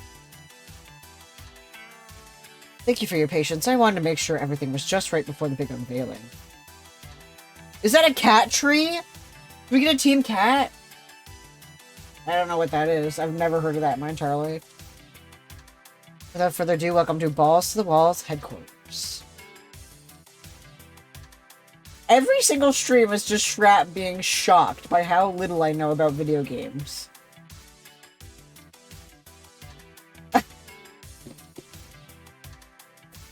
You're lucky I knew about some of the ones you mentioned. Also known as my apartment, to be specific. One of the 2 connected apartments. We installed a door you can pass back and forth without needing to go into the main hallway. Both apartments have a cozy kitchen, spacious bathroom, and 2 bedrooms. According to the room assignments you requested in this apartment, Jinx and Grace will share a room, while my cock will be by themselves. Fate is, what if Digimon were reincarnations of mythological heroes, came from the moon, and wanted to have consensual sex with their human partners? Huh?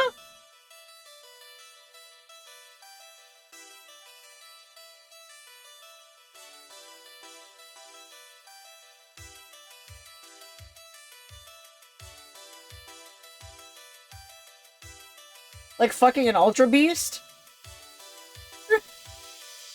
I don't know. According to the room assignments, oh, I read that. Not really, I don't know. Oh. I'm soup! An even number of bedrooms and an odd number of residents mean my cock gets their own room. What luck. In this apartment, you also find Grace's classic gaming library, Jinx's music library. Please consider playing your albums at a lower volume, dear sister. I promise nothing. Moving on. The second apartment is where we've assembled your shiny new FOD2 game. Nice, nice, beautiful. Computer. And they even set up the boobly cans that lay strewn about.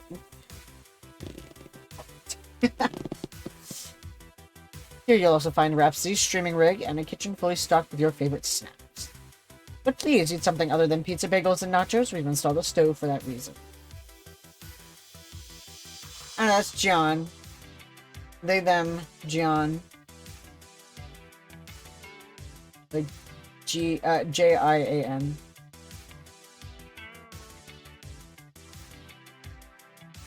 That's Jinx's sibling. Zephyr and Rhapsody will be sharing one of the bedrooms. Zapper Rhapsody are the two I'm trying to go for. And they're sharing a bedroom. Assuming I'm not out partying all night long, of course. I wonder if we'll even use the room. I'll be pulling a lot of all-nighters editing FOD2 strategy videos. And the other bedroom will be occupied by Domino and Lox. Do we get bunk beds? Bunk beds are awesome. We'll take the lower bunk. Heights make me nauseating. Alas, they are but singletons. But regardless, I swear that we shall bond as roomies and brothers, my good friend. I mean, like, they could crazy glue their beds together. And that's everything. Rent is due on the 1st of the month, sharp. Unfortunately, your sponsor's footing the bill. Any questions? It's one.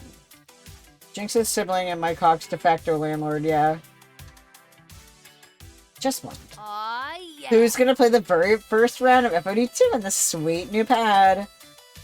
Are you calling dibs? Oh, heck no. Just checking if anybody else is calling dibs, and if not, I think I got a cool idea. Cypher steps back, and just both Jinx and Grace step forward. I say we have a battle for Hygiene Officer of Balls to the Walls headquarters. And that means Jinx and Grace teaming up against my cock.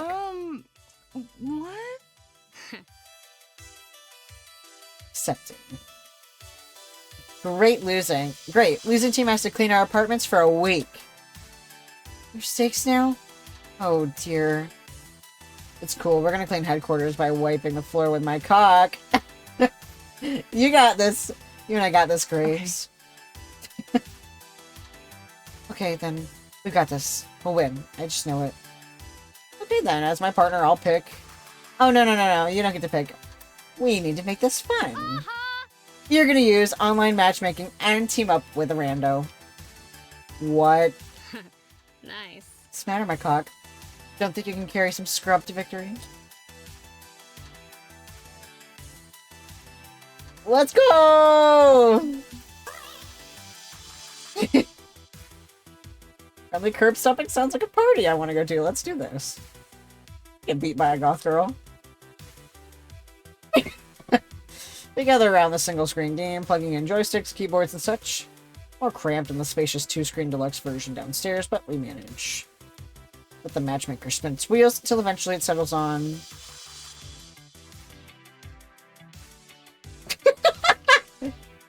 Your partner is named Papa Smurf 69, huh? What the? That's my random partner?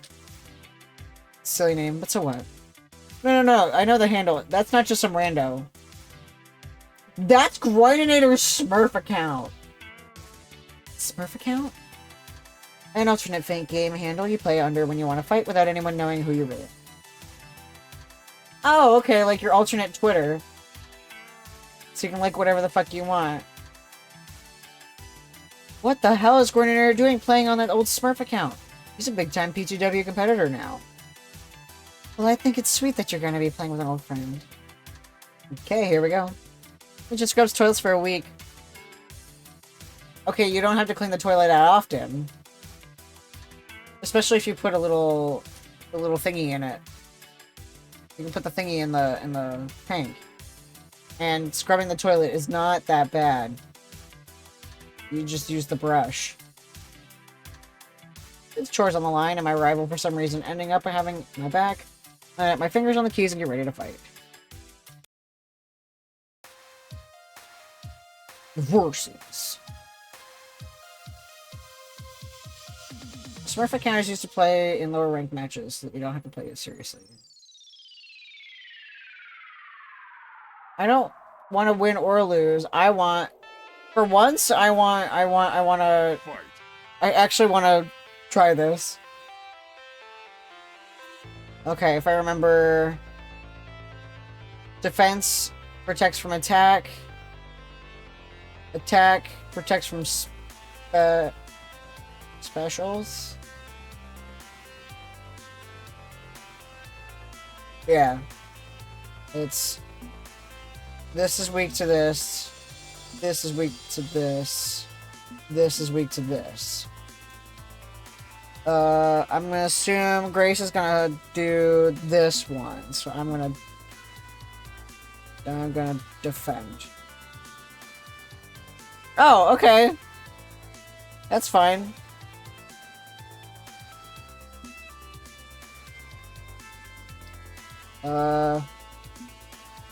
Gorinator's going to special.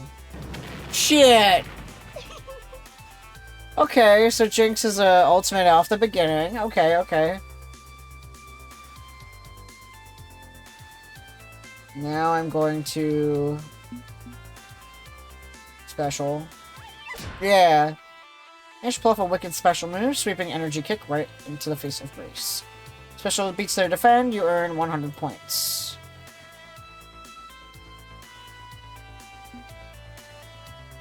Okay. As a fuck you to Jinx, Groiner's gonna wait. It's each team only has one ultimate, if I remember, or each person has an ultimate.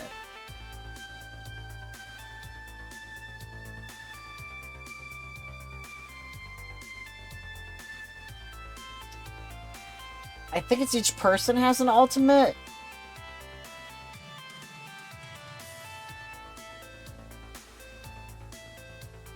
Either way, I don't care. Each team... Oh, okay. I feel like I want to earn this one. It doesn't matter either way. Okay, so she defended twice in a row.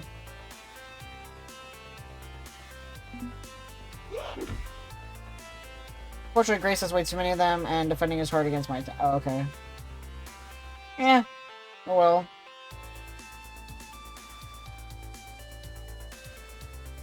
Probably going to... defend.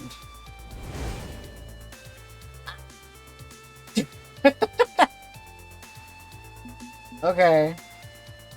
I'm gonna go special. Yeah. It's close. It's close. I just gotta win this one. Why do I have to choose for Groininator, though?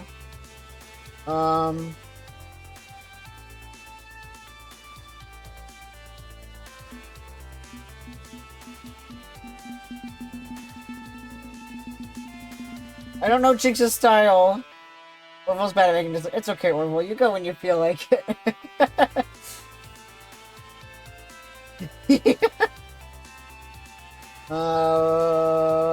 I don't know Jinx's style.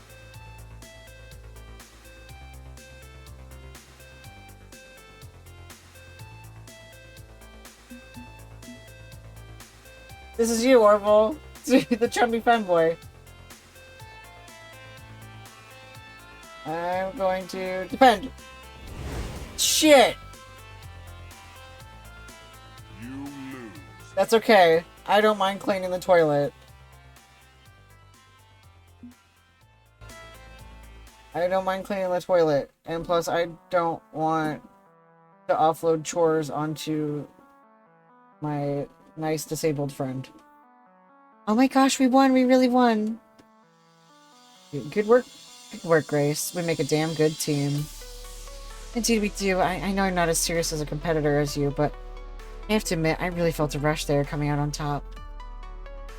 Yep, you both fought hard, huh? Guess my win streak's broke now, huh? You're better than P2W, L7, and now me. I'm happy for you both, yeah? Happy, it's great to see. Still on a roll, still headed to the top. One loss doesn't change that, especially a low-stakes loss like this. It's fine. I'm just glad I can enjoy a game with my friends. That's what I'm looking forward to most, now that we're all together. Being able to share something we love more so than ever before. Okay, I'm excited. I'm into this. Let's keep going. Keep going. How about a battle between Apartment 109's roomies and Domino and Loxley against Zapper and Rhapsody? Indeed, Domino, we ride to battle as one. Tally-ho and all that crap. You know, I'm always down. Rhapsody, you ready? You bet. I've got some new techniques I want to try out. with the team swarming around our new game. Everyone eager to have a turn. We'll be playing long into the night, no doubt. I've had my moment in the sun. Besides, there's something odd about that battle which I may want to look into.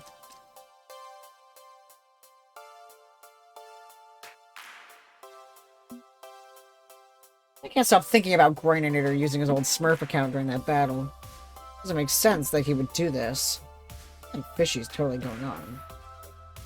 I mean, I wouldn't say something fishy, but I just want to see how he's doing. Hello?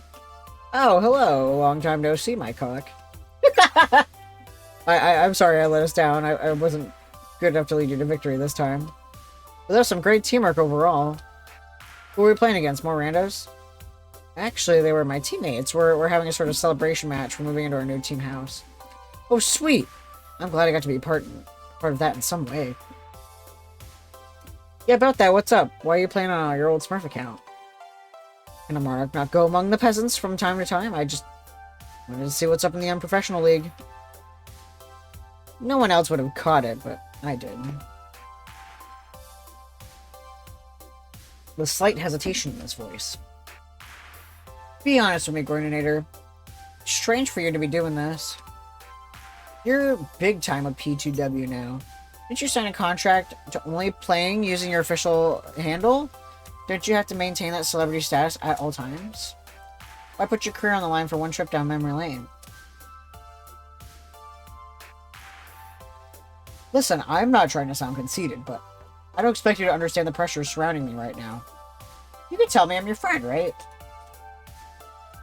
She's just always watching me. I never get a break. Sometimes I need a break. She says she wants to support my dreams, but that seems to translate into constant pressure. Also hard right now, Also hard right now.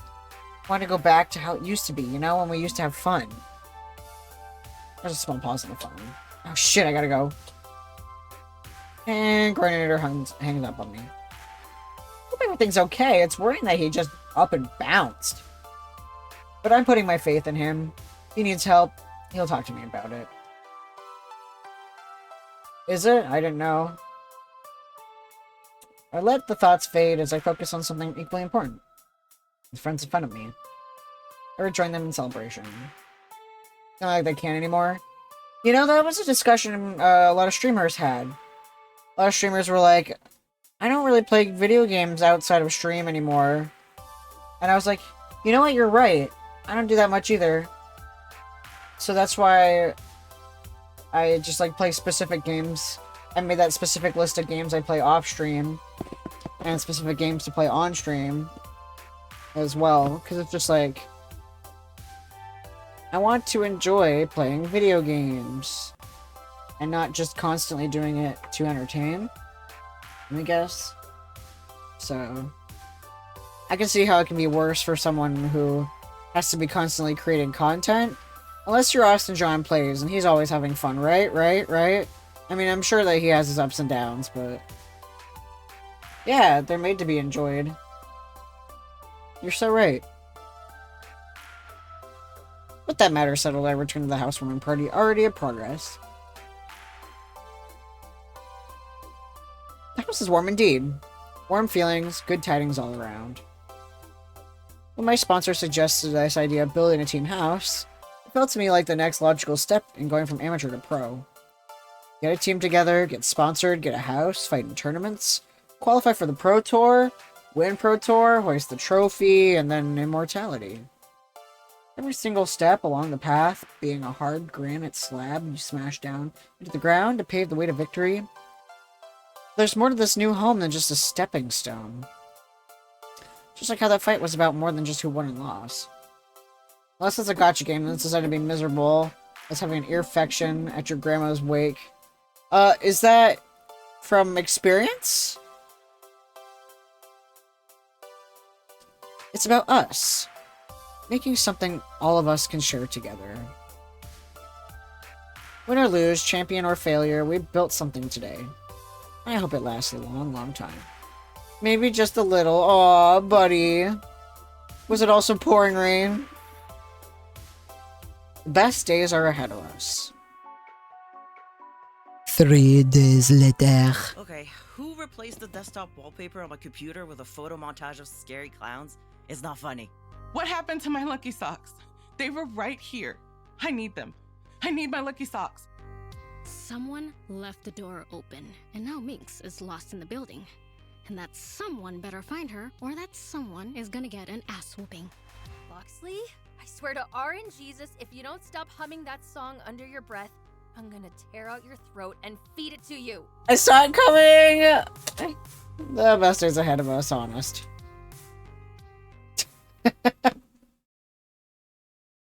We're neurotic. Yeah, I'm at... That was only chapter 3, and I've played this game like, what, 6 times? This is like my 6th time loading this game. I finally cleared level 3. Okay. I'm in I'm in it with Zapper and Rhapsody. Dog, I like to talk, okay? Can't a guy talk? Okay, so my stats have changed a lot. I'm not as funny or level anymore. You can't talk and read a visual novel at the same time, dude. I'm good. Yeah. Okay. Let's see how much of a level 4 I can do. I think there's 7 or 8. Fight Shack with Punchy 78. What's up, everybody? It's your boy Punchy78 here with Fight Shack News. All the fighting that's fit to post.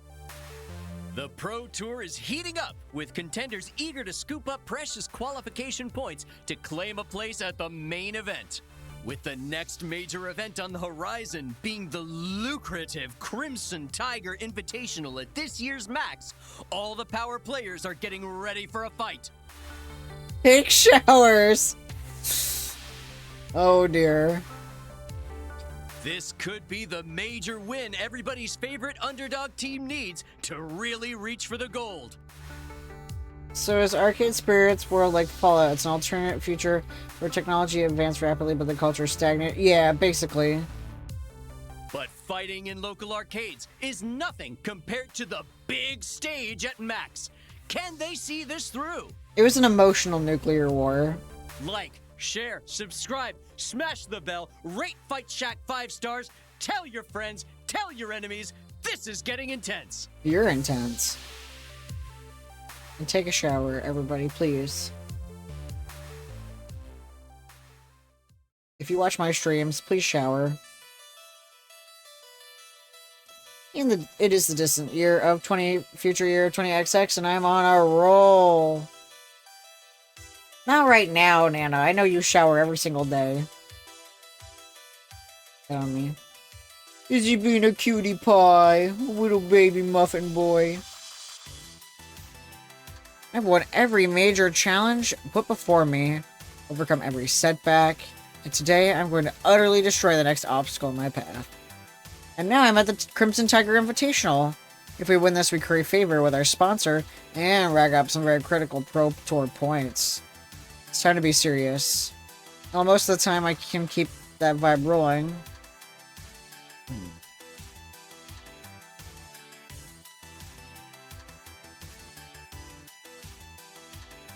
I'm pretty far outside my comfort zone, which is going to make matters difficult. Specifically, I am 2,408 miles away from my comfort zone. Instead of my comfy, chaotic East Coast city homestead, I've flown out to the West Coast, to a rainy gem of the Pacific Northwest, to Max Prime. What's Max Prime, you may ask? Because I had to ask myself, looking at a total newbie in the process. In a word, crowded. The hot dogs are back! And there's still too many money. Nintempura. Nintemperado. This is where we broke in when we were dressed as a femboy in a maid costume, and we broke in to put Sex in the Plex on on the TV.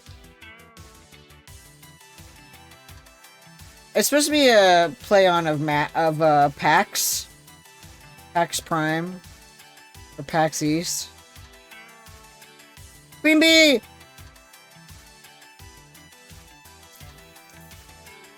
Because I think the first Arcade Spirits took place on the West Coast, if I'm not wrong. Max is what you get when 70,000 people descend upon a building the size of an airport. All of them here to hawk retro gaming wares, play new arcade games, and enter tournaments. Yep. Methuselah is Bethesda. Of course, this is Nintendo. Mega is Sega. I think Rococo Lococo. That looks like Slime Rancher, or am I crazy? Of Junk Dynasty. This, of course, is Deco's Palace. Absolute garbage shitlords. So not only am I fighting off jet lag from my first coast-to-coast trip, dealing with a neck ache from some kid kicking the back of my seat, and generally craving death, I'm also elbow to elbow with unwashed gamers eager to hustle for rare finds, valuable wares, and championship glory. We got Honk, and we got Belize. The expo hall alone is like an aircraft hangar packed with vendor booths, playable prototype games. All the major companies and arcade chains have presence here. And the vomit-worthy stuff. Even console games represented, with the big three, Sega, Nintendo, and Atari, having booths, but the Palace, the world's biggest arcade franchise, easily drowns them out. All the flashing lights, noisy crowds are threatening to drown me out, too. So yeah, a little in over my head, considering I was a PC gamer shut-in until recently, but my teammates are eating this up with a spoon. Winners don't use drugs! I do. Thanks to Infodump. I know. I know, buddy. But can't because there's a cat on your lap. Holy shit, Sega and Nintendo still exist and not kayfabe versions. Finally, a Left Coast Max. I've been to the Right Coast Max event plenty of times. Now I can compare the two. If you need me, I'll be probably everywhere. Wow, so many people who love video games under one roof. I can't wait to say hello to them all the indie devs and see what they've been making. Just the best. Oh, maybe they'll run into they said in Coffee Talk that they said Max. So maybe the Myrtle and Aqua have their booth at Max, showing off their indie game. First stop has to be the retro game dealers, though. Maybe I can get a few more rare finds for my collection. 50-hour Japanese RPGs, here I come. Okay, this is a bit much, isn't it? Pity Jinx couldn't come with us. I'd love to grouse about the gaudiness with her. Meantime, I think I'll also engage in retail therapy. See you later. Leaving me with the two most social individuals in our entire group, sticking by my side for the time being. Hey, hotties. What's up? Such an intense atmosphere. I'd heard many a song sung of the wonders to be found at Max. But I'll admit, little has prepared me for the reality. But I shall remain steadfast in this face of madness, rest assured. I vibe with it. Behold, the wonders of Max. Glorious and terrifying all at once. It's the second biggest Max I've ever seen. First being Max East, of course. Luckily, I won't have to fight the crowds too much, since I'm casting the matches for the Invitational. I've got a special VIP badge. I can come and go when I please. If you want to see Max and all its magnificent without a sea of bodies, I'll let you borrow it after the show floor hours are over. Is it a bad time to mention that I haven't been in a room with more than 10 people since high school graduation? Oh, your cat is in your beard? Oh no. Cashew. The Biofeedback Pro Mark 7, as fast as the speed of thought. I'm scared. I mean, look at this. Where do we even start with this? Is there a map? Do I need a guide and a survival gear? Should I swear to offer my tasty flesh as nourishment if we get stranded? I disagree, my friend. Come now. It's not quite all that. You pay $9 for a hot dog. But honestly, a guide isn't bad. Loxley and I can be your max guides. If you need anything, we're only a text away. Assuming you can get service, of course. 70k people all battling to connect to the Wi-Fi is a tournament on its own. Rhapsody's right. We'll be by your side as needs be. Tally-ho! Besides, your focus today is the Crimson Tiger Invitational, yes? Put all this aside and keep your goals in sight. No need to engage with teaming masses if you're really only interested in competitive play. Do what makes you happy. Good to me. Agreed. Do what you want to do.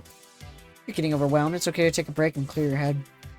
Remember that there is an outside. It does exist. One last piece of advice from your guide. Don't forget to have some fun while you're here. There's so much more to do than the tournament. Right. Tournament. Focus on tournament. Okay, I'm ready. I'm ready to do this. It's my time. It's my hour. I can do this. Just another tournament, a very, very critical one. I'm just favored with Crimson Tiger and a ton of Pro Tour qualification points. But just another tournament. I take a breath to calm my nerves and turn to face the combat arena. It's a huge stage decorated up for big showdowns between the top professional teams. All invited by Crimson Tiger. Its aura flows into the surrounding booths and right up to my toes. Soon I'll be taking on challenges there, so why not get the lay of the land? It's good to know what I'm getting myself into. Using various hand motions and signals, I let Rhapsody and Loxley know I'm going to wander toward the stage and check it out.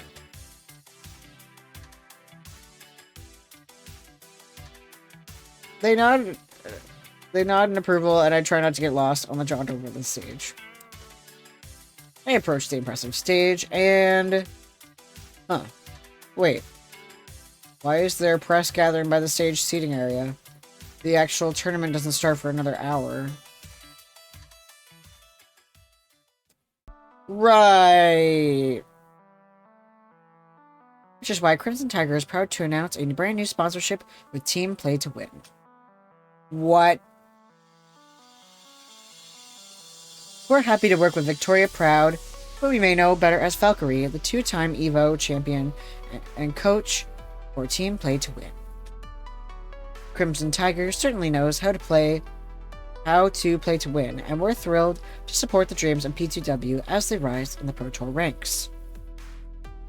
Camera flashes go off, and the press snaps back photos of the newly minted business partners. And then one of them asks the question that's burning on my mind. Oh god. My balls. They are on the wall. What about your previous sponsorship with balls to the walls? Unfortunately,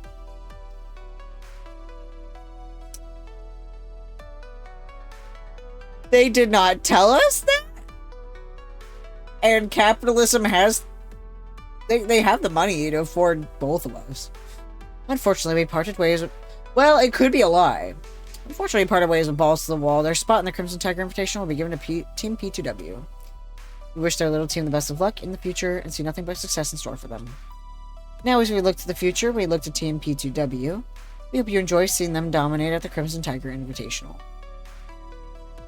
As the crowd of journalists disperses, I march right up to confront my former sponsor. Beep beep, this is an intense identity situation. You can only pick a response that matches your top 2 personality traits.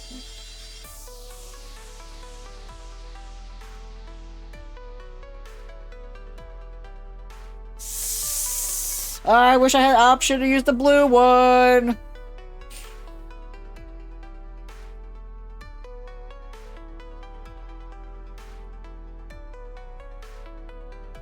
fuck?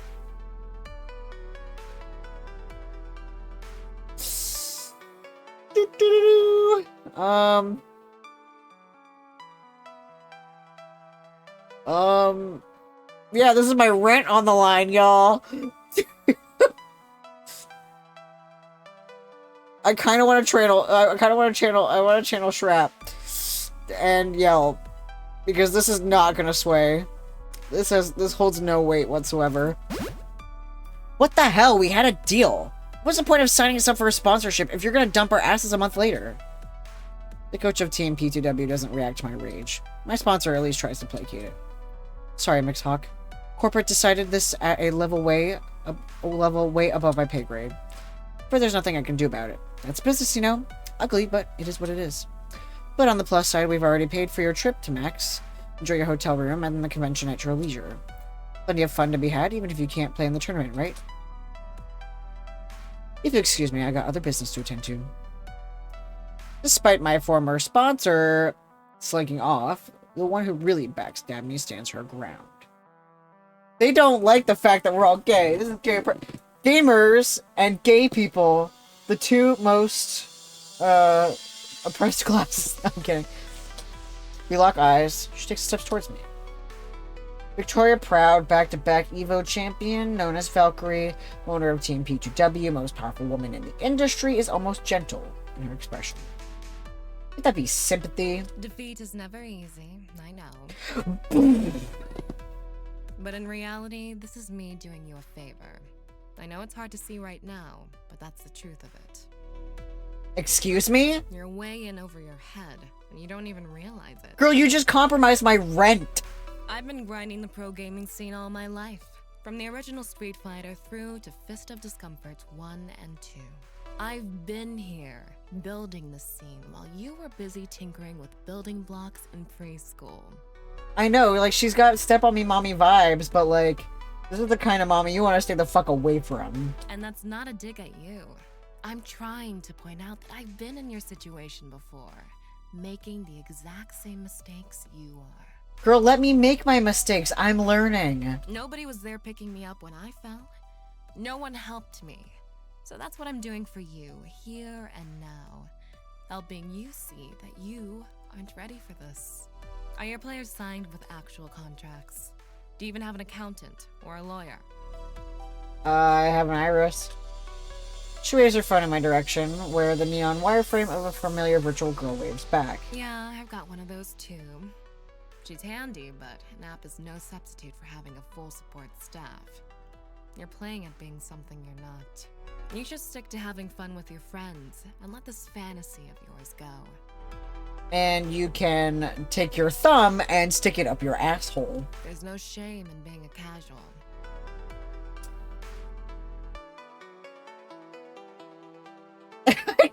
I kind of want to make the joke response. I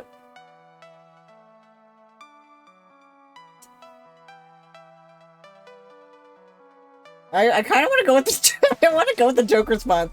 Well, gosh, thanks, Mom. It's kind of what that was there too. Yeah, because a shouting match won't kind of help anything. Well, let's make light of it while also slamming her. Aw, gosh darn it, Mom, but I wanted to go to the sock hop with Margie and Joey this weekend. Guess I'll soak off to my room and mope then.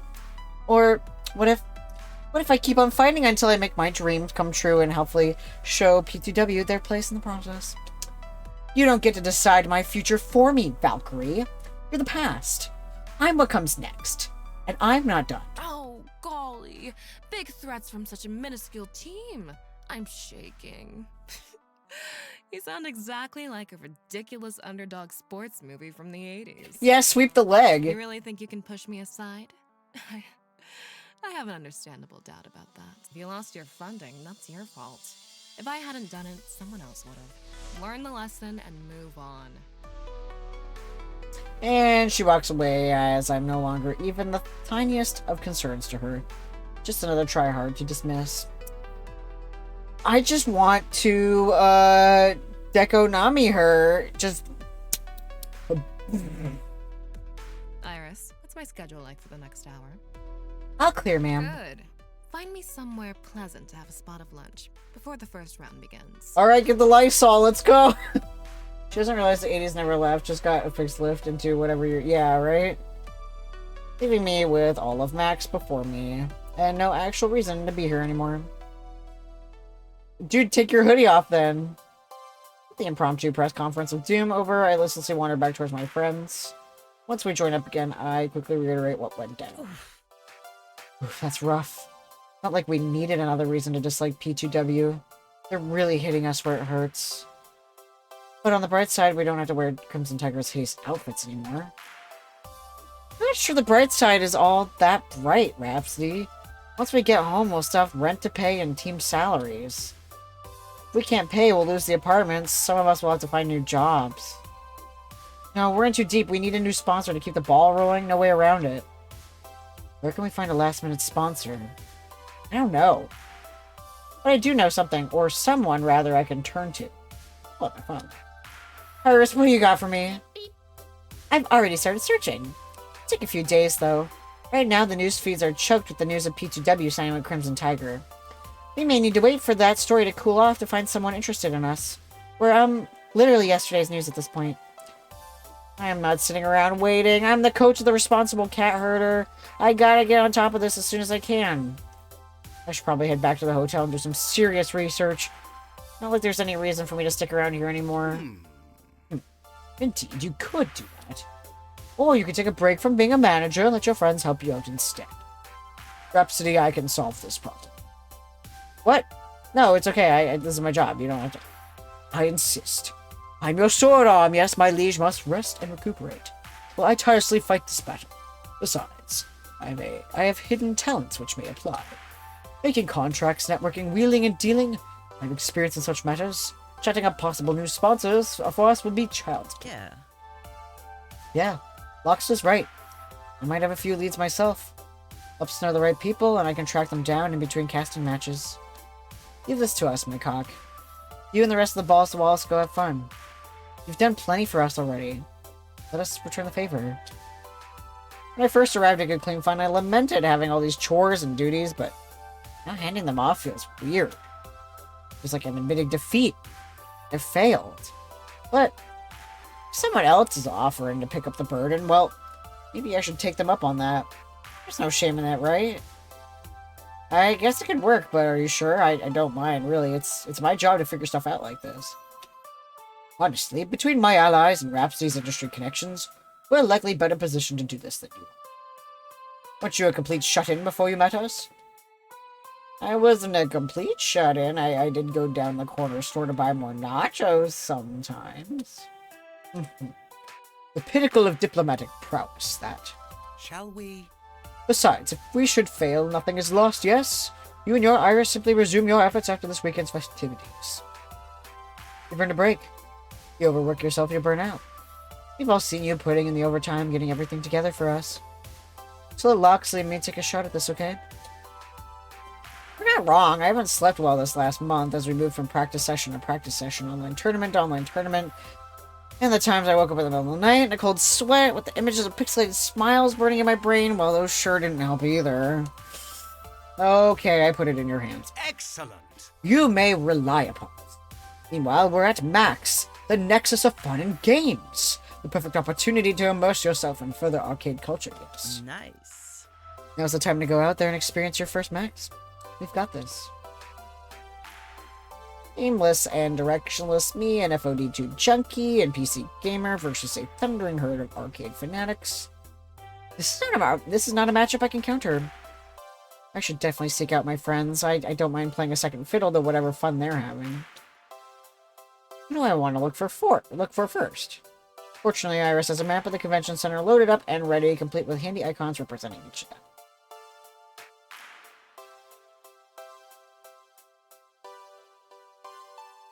$78. Oh! Yeah! Let's go to Fight Shack! Ooh, let's get spicy! We've slammed P2W before for being ableist, sexist, homophobic. We'll fucking do it again.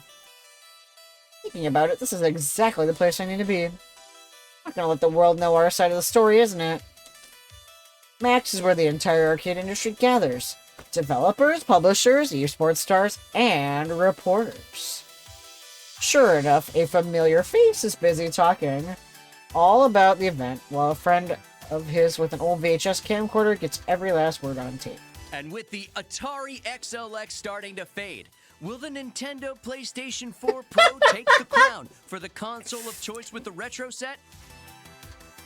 It all comes down to upscalers and CRT support. The XLX is the long-reigning king of both HDMI upscale and 240p output for old television sets. But Nintendo holds the keys to the kingdom for many retro franchises. And even if they aren't on board with 240p, they're the only game in town for many. We'll have more on the upcoming NPS4 Pro in... hang on. Confused, he turns away from the camera lens to face me. Crap, was I in shot? I was gonna wait until you finished. Oh, sorry, I didn't mean to photobomb you and interrupt. I can come back later. No, stay put, please. You're my cock, right? Owner of Balls to the Walls. Technically, we collectively own Balls to the Walls. I'm just their cat herder. See, that's the kind of detail we need. Do you have time for a quick interview? I know why I came over here, actually. Great. Pete, load up a fresh tape. The good stuff. I want to get this at high quality. With a shrug, the man just out of shot loads another VHS-C cassette and starts rolling. What's up, everybody? It's your boy, Punchy78 here with Fight Shack News. All the fighting that's fit to post. Hot off the heels of the bombshell drop this morning, we've got my Cock 69 of Balls to the Walls, formerly sponsored by Crimson Tiger. Welcome to the show. Happy to be here, Punchy. So tell us more about Balls to the Walls. There's still a few people living under the rocks in the Ozarks or something who haven't heard of you. What drives you? What makes you tick? Yeah, get a fucking laser disc, bud.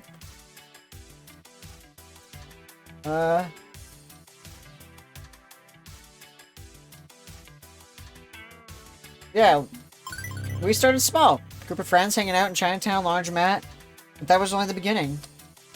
It's early in our careers yet, but I feel we have the skills we need to build something great out of humble origins. It's gonna take practice and hard work to be certain. We've got a long road ahead of us, but we're willing and able. Some call you an overnight success, but it's good to know if you aren't relying on that hype wave. It's good to know you aren't relying on that hype wave. Building yourself up is important too. Exactly. And as their manager, I'm doing my best to help them reach the levels I know they can reach. So, as manager of Balls to the Walls, you were responsible for getting signed to Crimson Tiger, right? Yeah. And this very morning, Crimson Tiger betrayed you in favor of joining forces with your rivals from Team Play to Win. What are your thoughts on the situation exactly? As he holds his microphone out to catch my words. Let's see, do I play this cool or cut a wrestling promo on them?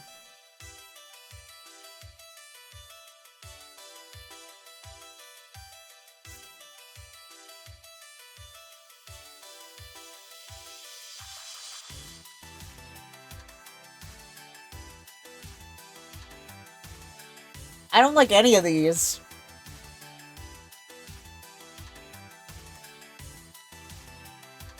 I want to come in with like the, you know, Punchy, those cutthroat bitches. You know, just like, like, first of all, yeah, that feels fucking illegal. The first one is just not feeling it. The second one is just like, hi, it is me, and I am stating a fact. In the same way that someone states a fact when you are being fired. The other one is just like, I'm not here for drama. Being funny, I want to state a fact. Play to win, you made a powerful enemy on this day, look back. It's not... I go with 3 myself. Oh, you would? I'm tossing between 2 and 4.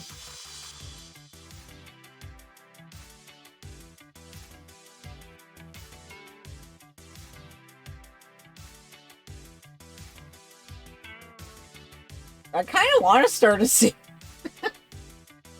But I also want to get my, 4 is something to say IRL, yeah.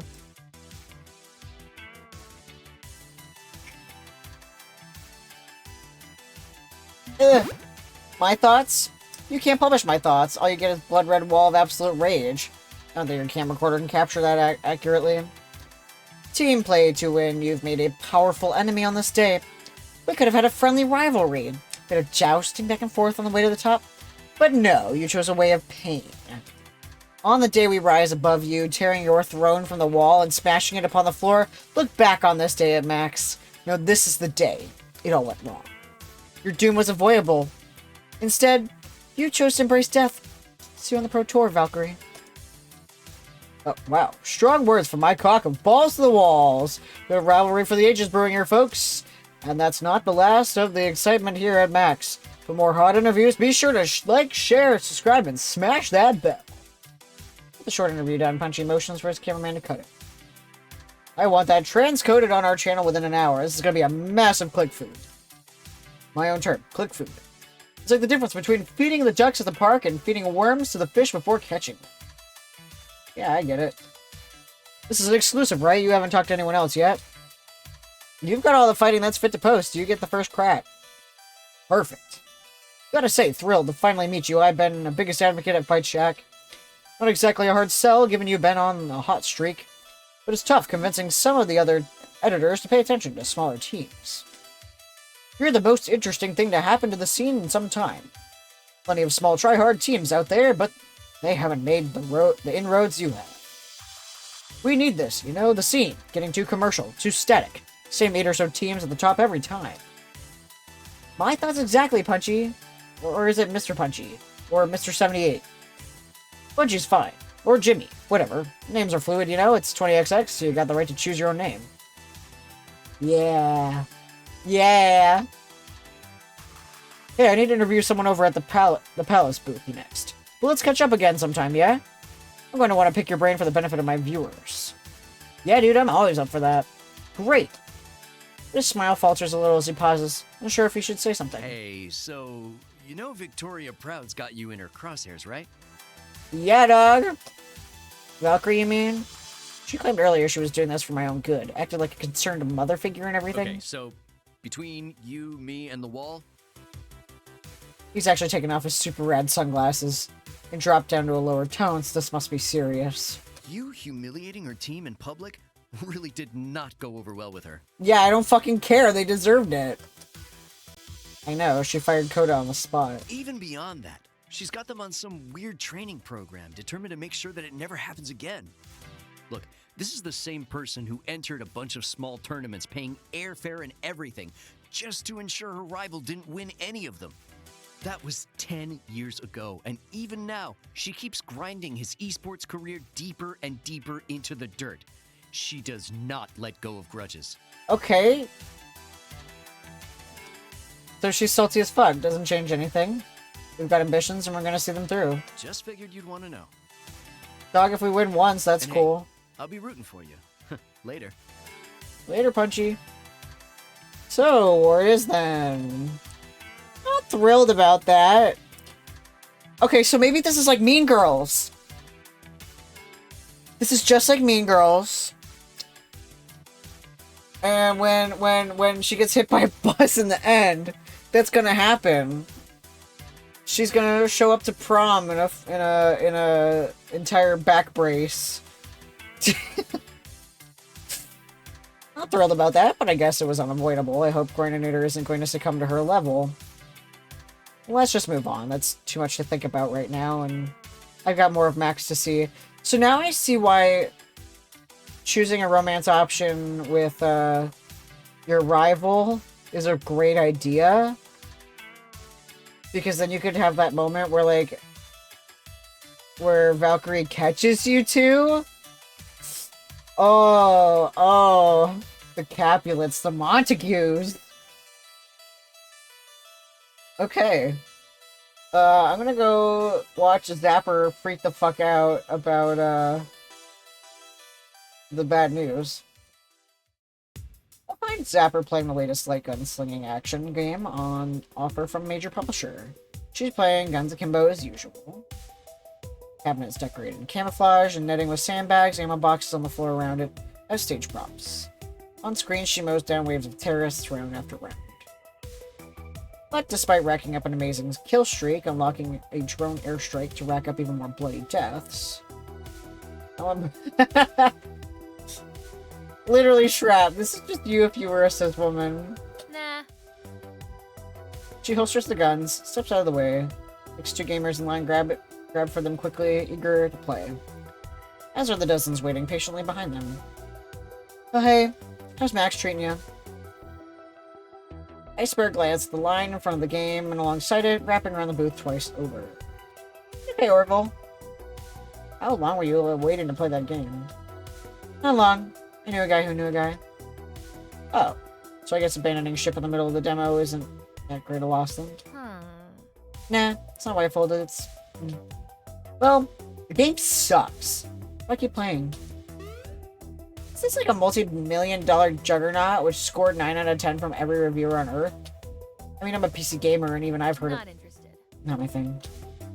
Let me explain. You know, I love hot light gun games, and the hotter the better. More chaos, more sharp shooting skill, more over-the-top action. But usually, I'm shooting robots, zombies, aliens, cartoon gangsters, stuff like that. When it comes to realistic military shooters, well, no, not my thing. I don't like glorifying gun violence. Girl, same. I will play a shooter if it's like, you know, in Kirby's Return to Dreamland, there's the minigame with the shooting. Yo, I didn't know that. That's awesome. I'm gonna congratulate them. Hell fucking yeah, that's my friend. That's my friend reaching gender euphoria. I'm gonna let them know. Did they post it just in Discord? I'll have to pop over there. When it comes to realistic marriage... Oh yeah, I heard that.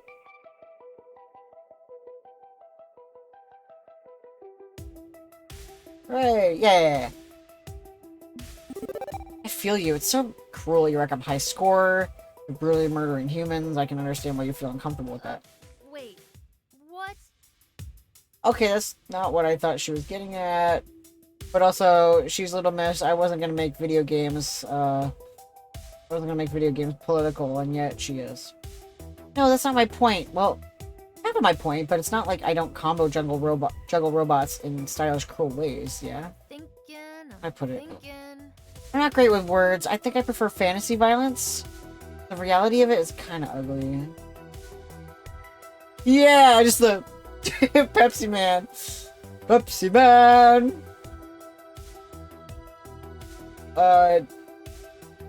Donate to Renata's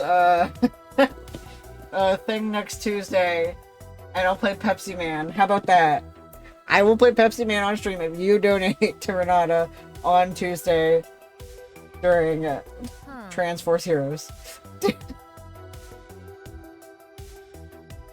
That too, but I mean the American guy absolutely freaking out over the player winning. Yeah! I'd say the main issue is...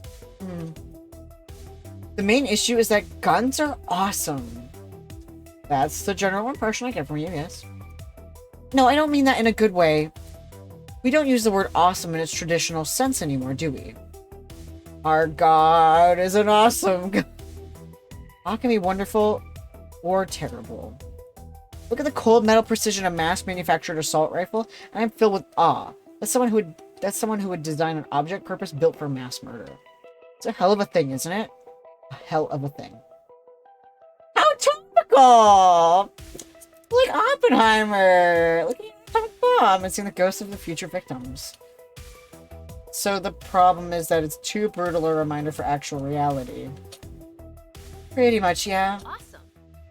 Now give me a laser pistol, give me robots, give me 2 bottomless Hollywood pistols, and a million mooks to style on. Give me something awesome.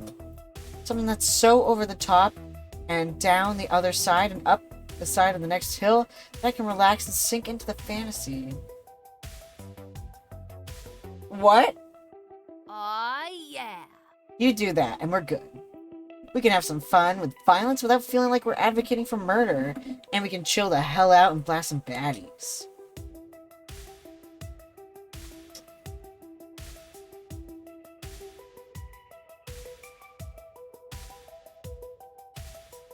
Yeah. And the same follows through with Fist of Discomfort, yeah? The giant old kung fu movie with a joystick attached. It's totally fine. Oh, the guy who played American Man in the Pepsi cutscenes was also a murder victim in the first Saw movie. Oh, okay. Exactly. Kids aren't exactly running around firing off key energy blasts at each other on the playground. Not for real, anyway. It's fantasy violence in a fantasy setting with scrolls of magic and ninjas and stuff. Totally okay. Because I felt firsthand what it's like to hurt someone, if you recall.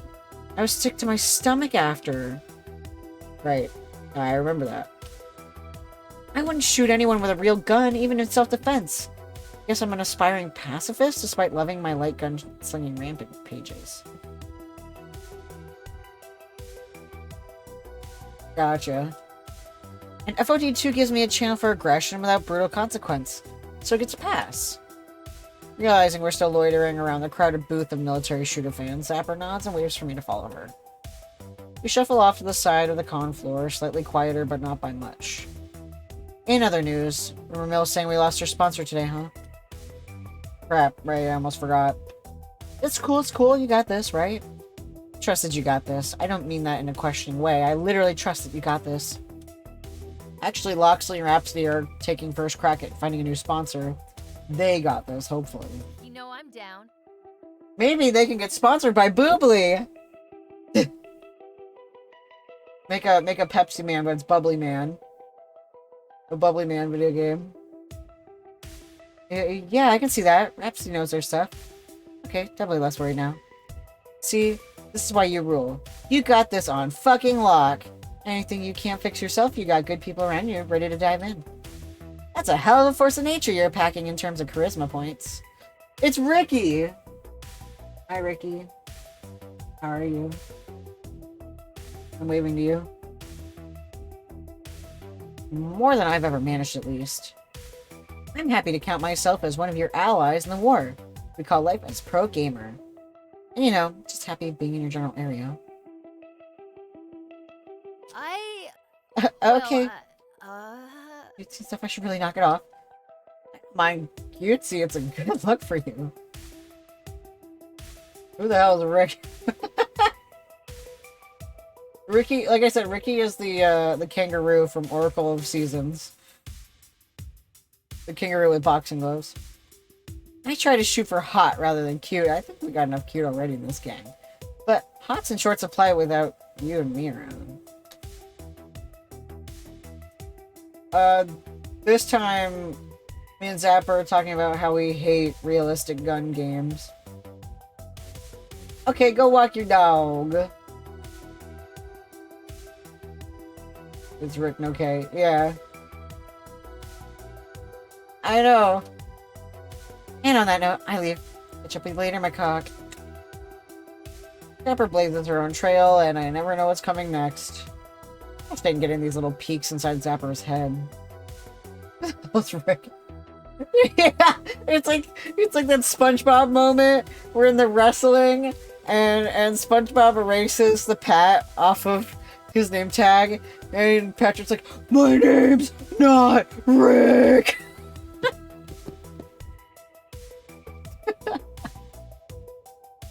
It's so funny. On the outside, she looks like a mindless adrenaline junkie, but inside... Okay, she's also an adrenaline junkie, but a mindful. And unless I'm reading my signals wildly wrong, maybe she's kind of sort of a little bit totally into me, possibly? That's a nice thought. There's still so much more to see and do. Where should I explore next? Well... Homie by themselves. When arranging airline tickets to bring the whole team out to the West Coast, one name was absent from the travel arrangements. Jinx. Flying cross-country, dealing with a gigantic convention center, wasn't in the cards for her, physically. So she opted out of the trip. For no reason I can't phone her up and see how she's doing.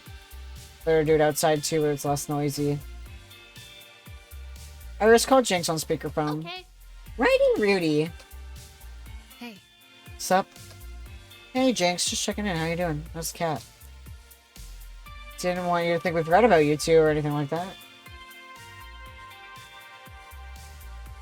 Hey, Shrap, guess what? This is a communist Discord server. Didn't want you to think we forgot about you two or anything like that. That is fine, but how am I doing? How are you doing? News about Crimson Tiger ditching us came across like 5 different news feeds at once. Alright, that. Luxing Rhapsody are trying to look for a new sponsor. Feeling that Iris and I will find someone, don't worry. We'll make apartment rent this month. Yeah, I know, I'm not worried about that. I'm more worried about how you're dealing with...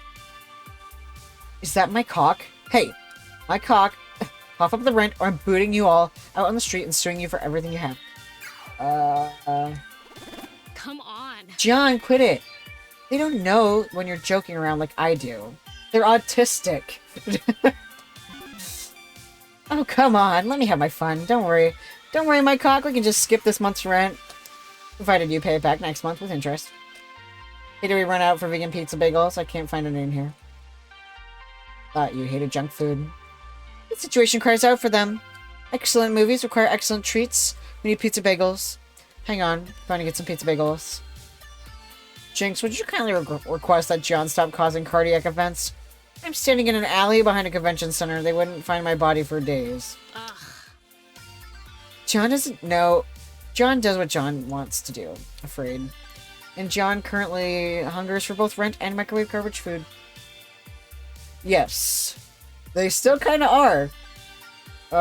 In the penny larceny posts they've been making, they posted a thing that was a big pizza bagel today. Corner of my phone screen, I can see Iris sighing happily at John's choice of snack selection. Right now we're having an impromptu movie party. If I felt sorry I couldn't join you all out there, wanted to cheer me up. Right, that's why I'm calling to see how you're doing.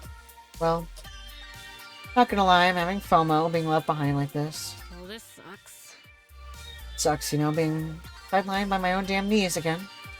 Couldn't be there for you at Holmes' tournament either, despite trying. Maybe I could have come out there, maybe I should have tried. Rent a scooter, under the strain, make an effort. Instead, went with my gut and said, nope, no way, no how, didn't want to try. Just want to stay nice and comfy at home. No, I'm not there in your hour of need. Sorry about that. Sorry bringing you down on a day when you're already down, aren't I? Yeah. Yeah, dude, you made a good choice. So you're worried about me, and I'm worried about you. I'm getting the feeling that's counterproductive. We're going to recover from losing our sponsor, so I'll ultimately be fine. Close to the Walls is not done yet. And you made the right call not coming here. It's a nightmare crowd of chaos in a building the size of Des Moines.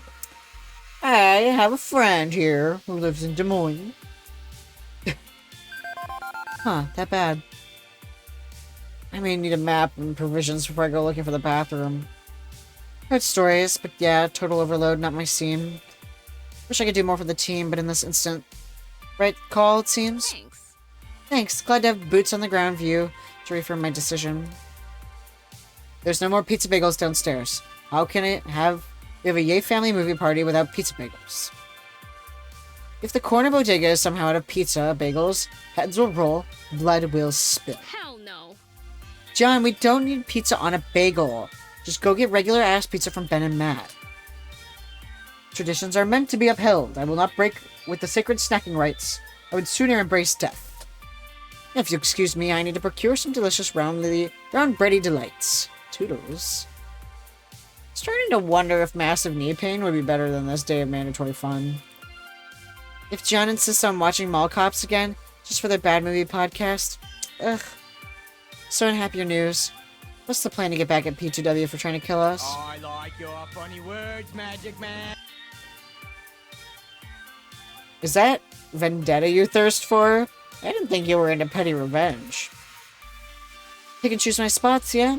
Sometimes I shrug it off. Sometimes I come down on someone like a fist of an angry god. It's all about keeping your cool, so you ready for the times when you gotta go ballistic on someone. Actually, I talked to the press already at Fight Shack. We got our side of the story out there, so it's a little revenge, I suppose. Punchy 78, I'm guessing? If so, right call to make. He's good people. Don't think he'll misquote you or anything. He did warn me that Valkyrie would probably not be happy about refusing us to go quietly. All the more reason to keep the vendetta rolling, so what else do you have in mind? It's simple, really. Here's what we do. Yeah! Okay, so what we do, see, we wait till Valkyrie falls asleep. We take a bowl of warm water and put her hand in it. Then she pees the bed while she sleeps. It's foolproof! Except for the bit where you gotta break into her house and sneak into her room while she's sleeping. Trying to infiltrate the commies by having an alias, you know. I'm not one because I told you about it, so right. Goodbye. Goodbye. Oh, that's funny. Hey, revenge fantasies don't have to be realistic, they're just for funsies. Me, I'm more interested in actual, factual revenge, but whatever, we can dunk on her by winning Pro Tour, that'll do. Got it, you can count me in to do revenge. Before I say anything else, I hear a loud door slam and a squeal. Pizza bagels obtained. Now who's up for Mall Cops 2? There's shopping. Will there be shopsies? That's a joke only me and Nana get. That's my cue to go, I think. See you later. Later. Good to check in with everyone on the team when I can, even those who couldn't be here with us today. Shopsies. With my phone call done, it is a reference to the hit podcast Midnight Burger. We open at 6. Yeah. I'm just gonna become a billboard for my fave podcasts. The last episode of the season should be coming out, or must have already come out. With my phone call done, I head back indoors to resume traversing the landscape of Max. But before I can continue my journey into the depths of Max, I rather rudely interrupted. You! Oh my god, it's Dave Wiener! Why is he still wearing his jacket? What is your problem? Why are you doing this? It's Coda, formerly of Team Play to Win, still wearing his Play to Win jacket? Though it's dirtier and has holes in it, dude looks incredibly agitated, scared, and angry. Leave me the hell alone. Isn't enough. Isn't it enough for you? Already destroyed my career? You want to ruin my whole damn life too?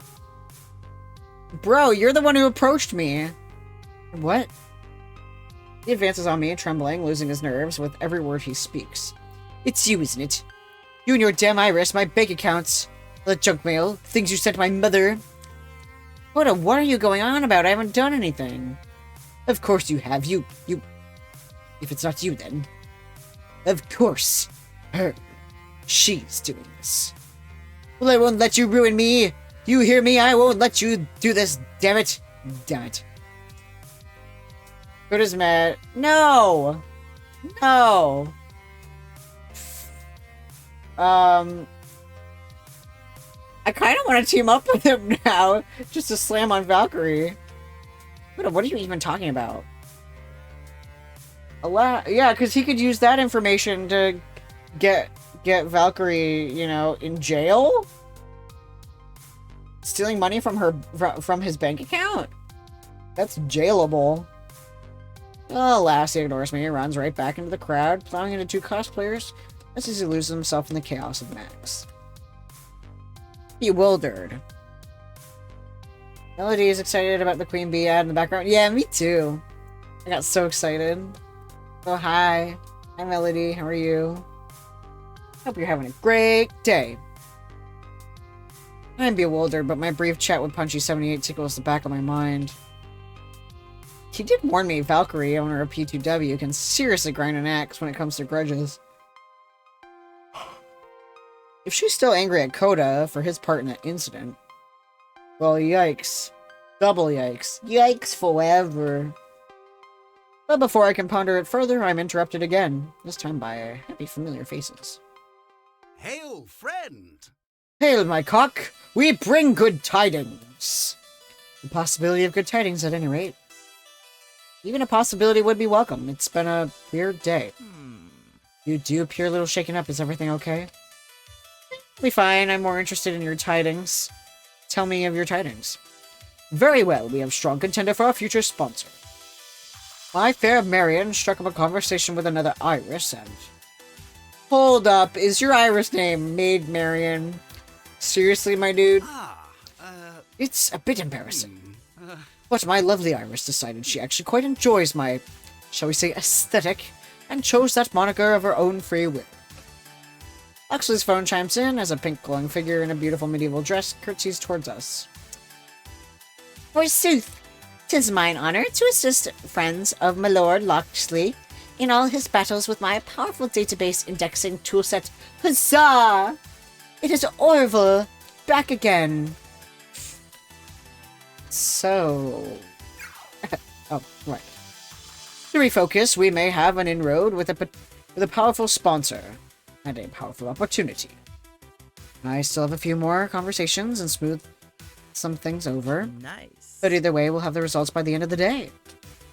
That's all great and everything, but I think I have one small question. Whom exactly are you chatting with? Nah. Spoilers. I feel as your quote-unquote manager, I should at least get a hint, you know? Seriously, though, I wouldn't want you to get your hopes up in case it falls through. It's already been a rough day for you. We need to make it rougher by promising you the moon and stars and then delivering nothing. I guess I can see that, but I don't know. Being left in suspense is awful, too. Very well. This calls for distraction. Hex is filled with those. Thankfully. How are you taking to it all? You did seem a tad overwhelmed this morning. I'm adjusting. Everybody seems to be having fun, too, which helps. I also spoke with Fight Shack to present our side of the story to the public. I saw... It's a bit confrontational, but I guess that's fair, considering everything we've been through. I propose we keep the good times rolling. If you like, you can accompany me to lunch. Or perhaps accompany me as I obtain a certain arcade relic. Ah, he's going for Polybius. Wait. Poly option is acquiring the Polybius cabinet. Right? Right? He didn't want me getting involved, but I suppose I'm involved enough to the point where he'd rather include me than shut me out. I'm joking! I'm joking! I'm joking! Poly option. Polybius. Lunch is vibrating. Hold that thought. My pants are vibrating. Rhapsody takes out their phone. He scrolls through what seems like a long chat. What I was going to say is, lunch is always a welcome and delicious idea. However, I just found out I need to make my way back to the stage for the Crimson Tiger Invitational. I'm casting the first match. You mean the match we were supposed to be playing in? Yeah. That's right. And now P2W against some other small team, and there's one other caveat. I'm not sure I need another surprise added onto this whole ordeal. They need a second caster too. I could do with some rando, or my cock could be my color commentator. I could announce P2W's match? Or you could go have lunch with Locksley. The twain are tantalizing choices for fun and distraction. Whatever you decide. And information. Both are interesting options for gathering intel. One on P2W, the other on Polybius. Either way, I'll learn something.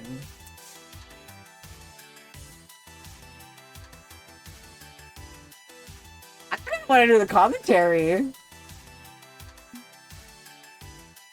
Casting.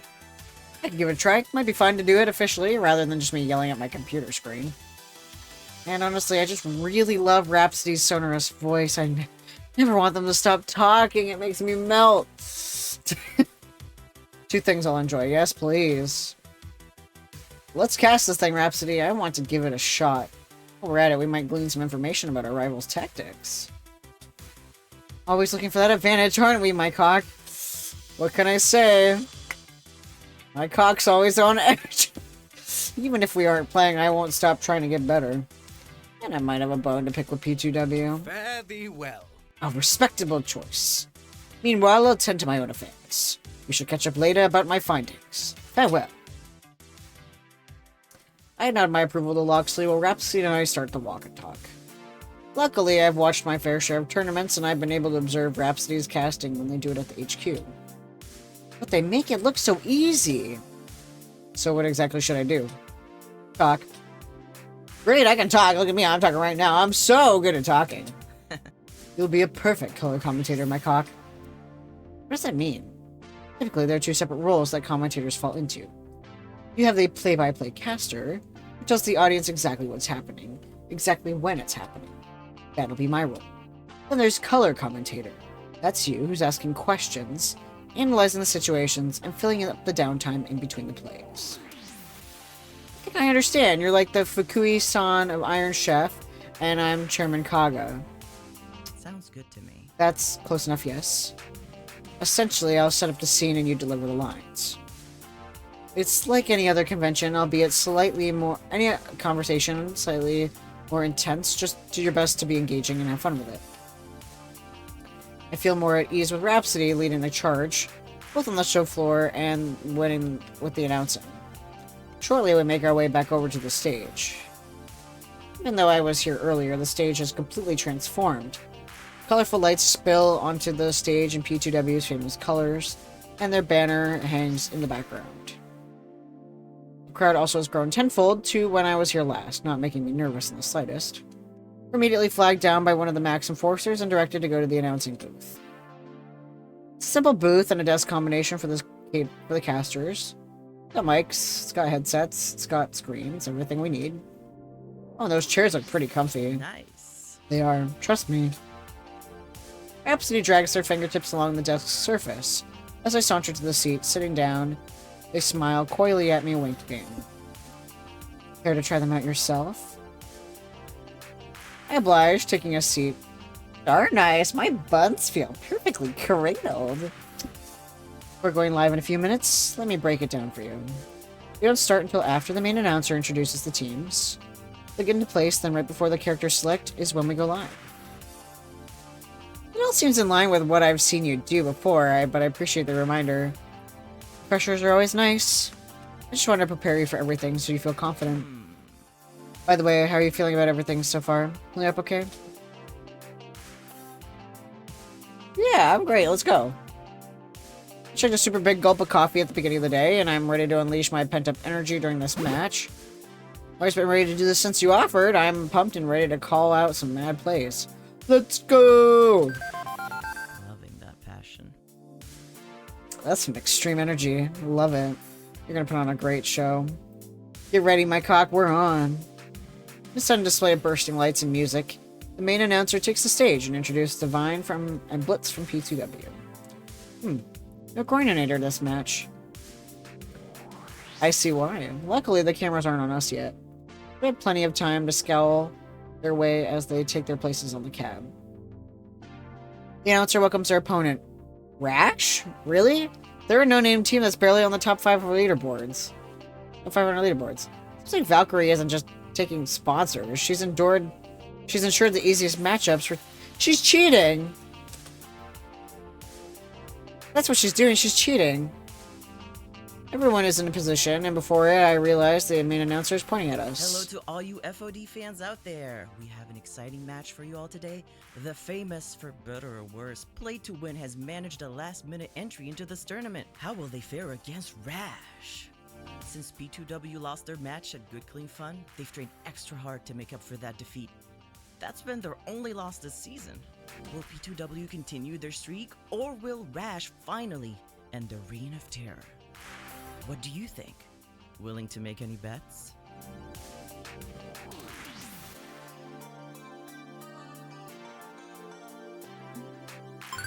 Rash is just itching to win.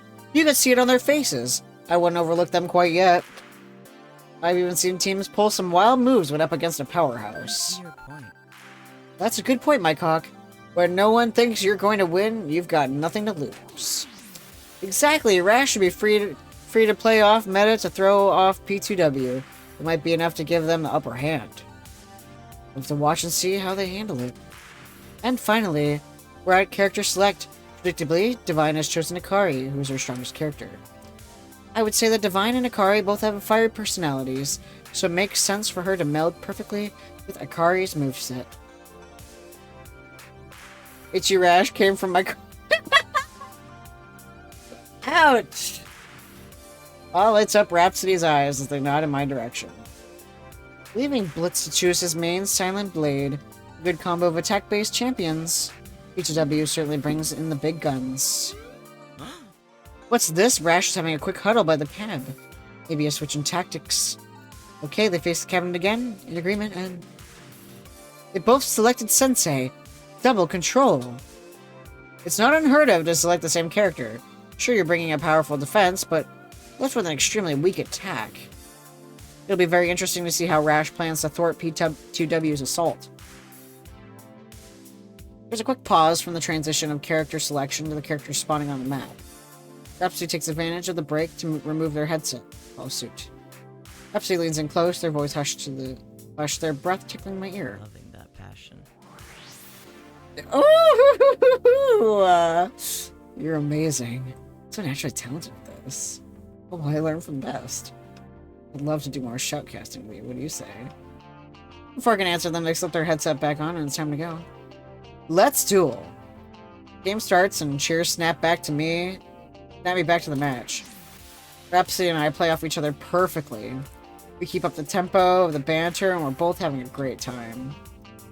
Things are going expected for most of the match. As P2W is the powerhouse in this matchup, Rash is getting trampled on.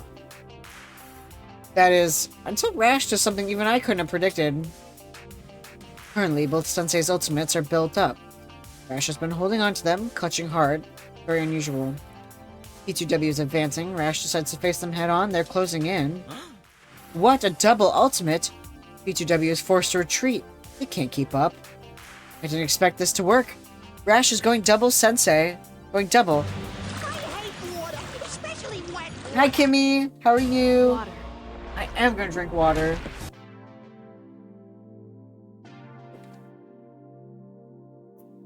Oh, fuck yeah, that's good. Oh. I didn't expect this to work. Rash is going double Sensei has completely negated P2W's onslaught. P2W's attacks are barely getting through. That's okay, Kimmy. We'll be doing Transforce Heroes every week, so until we beat the game. So at least 3 more, at least. But don't hate yourself. It's okay. You were there in spirit. And also, you're busy and you're going through a lot right now, so if you end up lurking or not able to be in stream, it's totally okay, and I still care about you and love you just the same. Gotta set a reminder. Okay. I think next week's is at 8. Yeah. Rash was in perfect unison, pulling off that looks like a lot easier than it actually is. That was amazing. If Rash can keep this up, they might be able to push back P2W to their dojo. Imagine that. I'm also on Anti-Crumble Binge. That is okay. Their cookies are really expensive. That's why I don't go often. I want to make this joke. P2W is struggling against the double ultimate. They're overwhelmed by Sensei's ninjas. If P2W isn't careful, they'll be covered in hives due to Rash's power. And not worth the calories last week's were bad. That's okay. You can have your off weeks. It's okay. I also been thinking we need to figure out the time that you're free because me and Nana haven't hung out with you in a while. And also, once again, calories are silly. Me and Nana agree. I don't eat food for the calories. I eat food for the experience of eating food. My Cox puns, however grown-worthy, are spot on. Rash definitely has the upper hand, but they need to watch out for P2W specials. Drinking a lot of fruit punch, though. That's okay. Akari and Silent Blade can work quickly overpower Sensei if they work together. P2W switching their attention to building ultimates, and now Blitz Pops boosts scroll to build even faster. If P2W manages to execute a perfect combo of ultimates like Rash just did, it would spell victory for them. This week is more open week. Okay, cool. We can talk about it later in our group chat for sure. Because we haven't seen you in a while. Gotta get you out of the house. Get you away from controlling people and just having fun. If P2W manages to execute a perfect combo, ultimate like Rash just did, it would spell victory for them. Even though Rash has poured their heart and soul into this fight, it's only a matter of time before P2W finds a way to outmaneuver this strat. Tried this approach in the past. Sure, it takes your opponent completely off guard, but if Rash can't combat P2W's upcoming ultimates, a viable tactic. My cock must be a fortune teller, because that's precisely what they're doing. Divine and Blitz are positioning themselves up for their ultimates. Blitz dives in first, using Singular Strike to remove the minions in his path. The senseis move up to block the attacks. That's exactly what Blitz wants. A perfect prediction. Blitz unleashes Multi-Lash, tearing apart both of Rash's champions. Divine follows up with Flame Strike, clearing the lane. I can't believe it, the path is empty. There's nothing stopping P2W's way. Rash isn't going to have enough time to make up this lost ground. The match is as good as over. Don't call it over yet, my cock, if Rash can pull up a miracle item from the store right now. The only scroll that could save them is Heavenly Strike, and by the looks of it, Rash hasn't farmed enough minions to afford it. It doesn't look good. Those combos! Is it even possible? P2W continues the onslaught, destroying everything in sight. Minions are falling like flies. They've penetrated the dojo doors. And that's GG. Match over. P2W decimates the dojo, and all Rash can do is watch the devastation. Both Rhapsody and I take a long exhale as the words game over appear on multiple screens. I think it's like Pokemon Unite, but with rock, paper, scissors. The crowd is eating up excitement, shouting and clapping and cheering and jeering. In a way of sportsmanship, the teams exchange handshakes. P2W takes a moment to bask in the glory. MOBA resource management, RPS, yeah. That was amazing. What an intense match, my cock. Rash gave it their all and almost caused the upset. Gotta give them mad respect for trying something out of the box there. But P2W saved themselves with their quick thinking and adaptability. That's true. Not all the teams we've seen can come close to that skill. Here's hoping the next matches are just as exciting. Hope everyone watching at home enjoyed that as much as we did. We'll take a quick break and we'll see you after word from Crimson Tiger. Rhapsody sighs audibly, collapsing in their chair. So you have to gather specific resources for each type of attack. Yeah. You found it. Well, the purpose for the dress is just wearing it and feeling good. But if you mean like an event to wear it to, hell yeah. They're obviously winded from the match, but also I can sense a fighting aura coming off them. So hype. I'm still shaking from it. Look at my hands. Rhapsody's hands are indeed shaking. They really get into these matches. I've listened to Rhapsody's casting in the past, but I couldn't fully appreciate it until I was sitting next to them. Okay, so it doesn't go into too depth about how to play it, but the devs have it all sussed out. Yeah, I guess that's the part that's important. Even I was invigorated, feeding off of it. Eventually, Rhapsody stands up, lifting their hands above their head in a big stretch. Oh, nice! I do like Abby Shudo. She's really cool. That's a great idea. The FOD tournament organizers messaged me during the match, and they found me another caster for the rest of the event. You should get some big goth stompy boots to go with it. You're free to go and enjoy the rest of your max. It's okay. You don't have to dye your hair. You can always wear a wig as well. I promise I'll try not to have you work anymore on this trip. Rhapsody, this was hardly work. It was just a conversation, albeit slightly more intense. A wink, echoing their own words from before. Fair enough. I had a lot of fun casting with you. I appreciate you filling in at the last minute, too. Hell yeah. I owe you one. Was that a flirty I owe you one?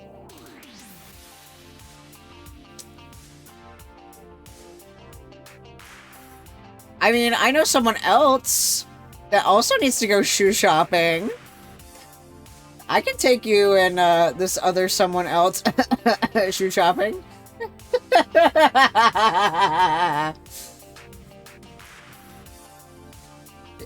I'm gonna be polite and not shame you.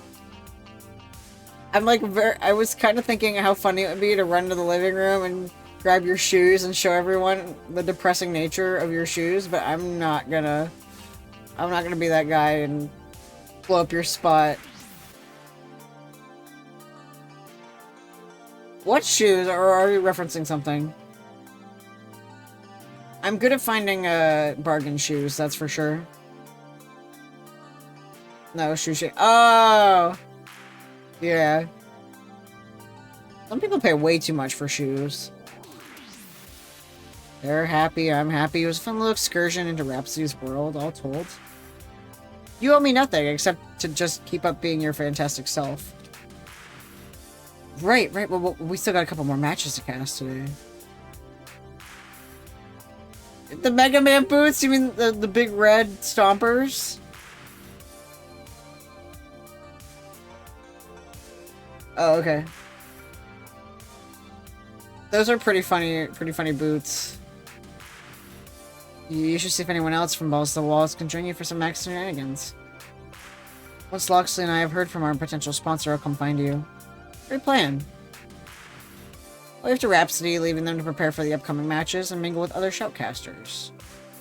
Meanwhile, I should go find something to occupy my time until we know more about our sponsors.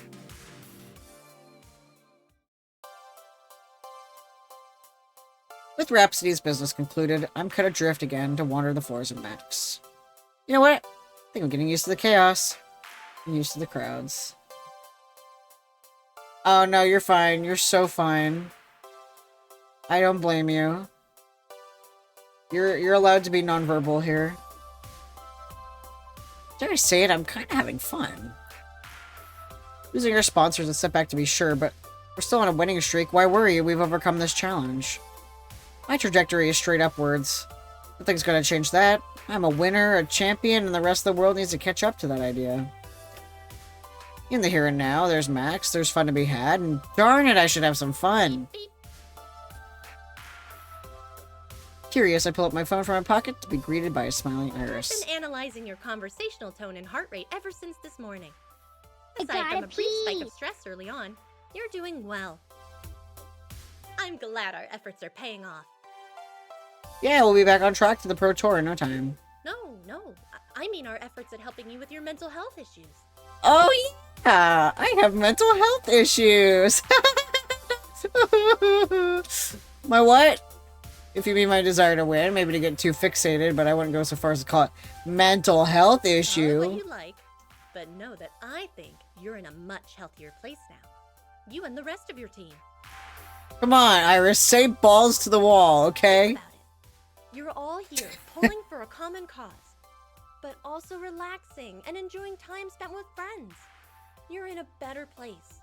And trust me, so are they. In fact, I'd say the real victory was the friends we made along the way. no matter what label you give it, the fact that you've all bonded over your woes and joys, your troubles and triumphs, it says a lot, you know? Maybe the arcade is the spirits we've made along the way. I guess it hasn't been that long, but I already feel close to everyone in Balls to the Walls. Anyone in particular strike your fancy? What fancy? And how is it being struck? Don't forget, when we first started on this path together, I said that you might even find romance. They're your friends, yes, but they love and care about you. Even if some wouldn't use those exact words. For some, perhaps that goes a little further than you might think. And don't deny you were interested in finding someone to love from the start. You told me as much, remember? Yeah. Now, don't feel obliged to make a move yet. I'm still calculating your relationship data and emotional analytics. I can advise you as to the right time. Okay. Just something to think about. Yeah.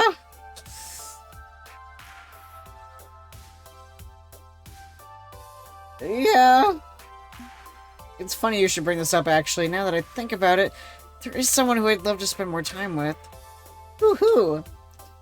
You have to ask it. You're the emotional interpreter. Surely you can figure it out. Aw, but I want spoilers. Come on, please. Nope, no spoilers. Sorry. Nah, I'm not gonna spoil it. You'll find out when you find out. Boo! But okay. It's up to you how much data you want to give me.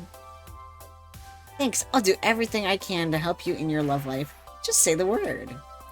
Anyway, you got the rest of your afternoon to spend with your friends. Open your map and point out where they are now. The piss droplets. I can't roll my tongue. Droplets.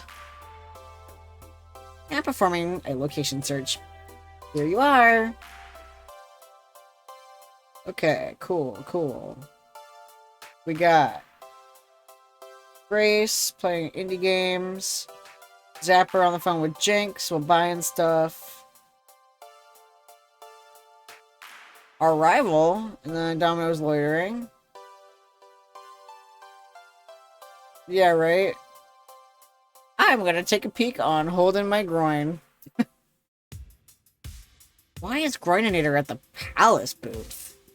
I figured he would be around Max since P2W are participating in the tournament and still our sponsor, but at the Palace? Shouldn't he be with his team? And as if reading my thoughts, Iris chimes in. The main match is just concluded and now they're setting up for finals. P2W easily got through the ranks. Yeah, thanks for that, Iris. Finals don't start for another few hours, so Groininator's probably enjoying Max. Just like you. Should go make sure what's really going on and that Groininator isn't causing anyone trouble. Iris and I continue our conversation as we walk through the show floor. The Palace... Didn't their CEO flee the country after, like, being outed for fraud and crimes and stuff? By me! You mean Dekonami? No one knows where he is or what happened to him. The corporation that Deco left behind rebranded from Deco's Palace to merely the Palace. Sadly, they're going strong and making life more difficult for smaller arcades. I sigh as I approach the overtly bright, overly flashy booth. Compared to the others, this one is thrice the size. It's huge. Palace spares no expense at Max. It's a maze of ticket games, prize booths, some more traditional arcade cabinets. They have an FOD2 cab. Exactly where I see Groininator. Yeah, right? What was the point of kicking the shit out of that guy? Groininator is playing alone, and by the looks of it, he is not having a great time. He appears to be haphazardly going through the motions of the game. I hate water, especially wet water. Yeah, and then a drink up. Not really paying attention to the game itself or his surroundings. It's an opportunity to sidle up next to him and press the second player button. The words "a new teammate has joined" burst onto the screen, and we're brought back to character select. Huh? It looked like you could use a partner. I didn't think the truth. Playing by myself is not as exciting as you think. But what are you doing here? I thought you and Balls to the Wall got booted from the tournament, no? Thanks to us. Thought you'd be on your way home now. Nah, no point in sulking at home when there's so much of Max to see and experience. Isn't that what you're doing? Enjoying what the Palace has to offer? Groininator mumbles something incomprehensible, ignoring making eye contact with me, and continues sluggishly pushing buttons. Feeling's definitely up with him. It's that playful spirit I enjoy so much. Before joining P2W, Groininator was all smiles and jokes when we're together. It feels like ever since that team recruited him, his shining personality's been subdued. You're not acting normally. This is abnormal behavior coming from you, Groininator. I've never seen him act like this before, even when he's having an off day. What's going on? Hey, Groininator, is everything okay? You're not acting like you normally do. Fine. Obviously, he's not fine. He's on the verge of tears. The pain in his eyes is clear as the night sky. Regardless of that, he keeps playing, pushing buttons mindlessly, forcing himself to continue the game. Sure, okay. In my hand, I cover the cabinet controls, which causes Groininator to finally look at me. Not past me. Seriously, Groininator, what are you doing? What do you think I'm doing? I'm training up for the finals. You can do that anywhere, especially at Max. I passed like 4 separate FOD cabinets walking over here. There's a specific reason why you're here. Groininator sighs heavily, no longer holding anything back from me. I've always trained at the Palace. It's got the toughest competitors. Not in the sense of the most skilled or talented, of course. I can just look to my team for that. Palace brings forth the worst, the most vitriolic people in the community. Heck, they openly support it and even sponsor known bigots. Being great in competitive games isn't just about being good at a game, it's about withstanding the abuse. Oh, baby. I come to the palace without fail. They will always fling the vilest words. I just step up to my spot, and the berating starts. I wish that fucker, that asshole, that untalented hack were the worst of it, but it's not. Buddy, are they picking on you for being a femboy? It's awful, Groininator. I put yourself through that. I have to. You probably don't even hear it when you're up on stage. People adore you and your team. You got nothing but good press. Well, my team gets booed. They taunt me. They call for my death. They don't see that I'm not like the rest of them. In this game, you have to be strong. You have to block that out. You can't falter. You let your mind wander to those insults. You can't focus on the game. You can't focus on the plays. You have to prove yourself and everyone around you that you're fucking good. Coordinator looks down and is shaking hands, breaking eye contact with me. So I come here, the palace. I've already experienced all that and worse. Then when it comes to time to perform in matches that matter, I'm already numb to it all. I'm at a loss for words. Nothing I could say feels appropriate to let him continue. It's training, you know. To be constantly berated, yelled at, to be called offensive names, told that you're nothing. Coordinator sniffles, bringing his hand to wipe the corner of his eye. You build up this thick skin and you wear it so proudly like some shining armor, but deep down, little by little, it whittles at your core. It's heartbreaking. Let the silence remain. Each lost in our own thought. It's only the flashing game over screen that brings us back. So my cock, don't think trash talking me will get under my skin. It just won't work. Coordinator has newly restored energy, seemingly back to his old attitude, smiling and laughing. Maybe our little chat helped to get some things off his chest, but his words don't fully convince me. Come on, I dare you to say your worst to me during finals. Double dare you? See if you can break me. No way. Cheering you on. Coordinator really expect me to trash talk him after we've been through what we've been through together? I don't think so. If I could be there in the crowd for your final match, I'm absolutely going to be cheering you on. I'll be the loudest voice you hear, I promise. That's not necessary. Listen, my cock, I should really get back to my teammates before they think I'm ghosting them for finals. Catch you later. Coordinator takes a few steps back away from the cabinet, only to pause for a stride. Look back to me. And my cock? Thanks. I can't say I'm not worried about Coordinator. It was certainly a heavy conversation we just had. And I'm not sure if that made my relationship with Coordinator better or worse, but what do I know? Is that I need to go do something else. I just need a moment to decompress from all this. What's up, Grace?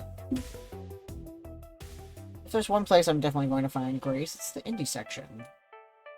Indie Max, also known as IMAX before they got sued, occupies a large section of the show floor. Not as quite as flashy as the Palace, not as popular, but visually quite distinct. Spot Grace playing some currently untitled Goose Game. Okay. Navigating irritating waterfowl around with a joystick.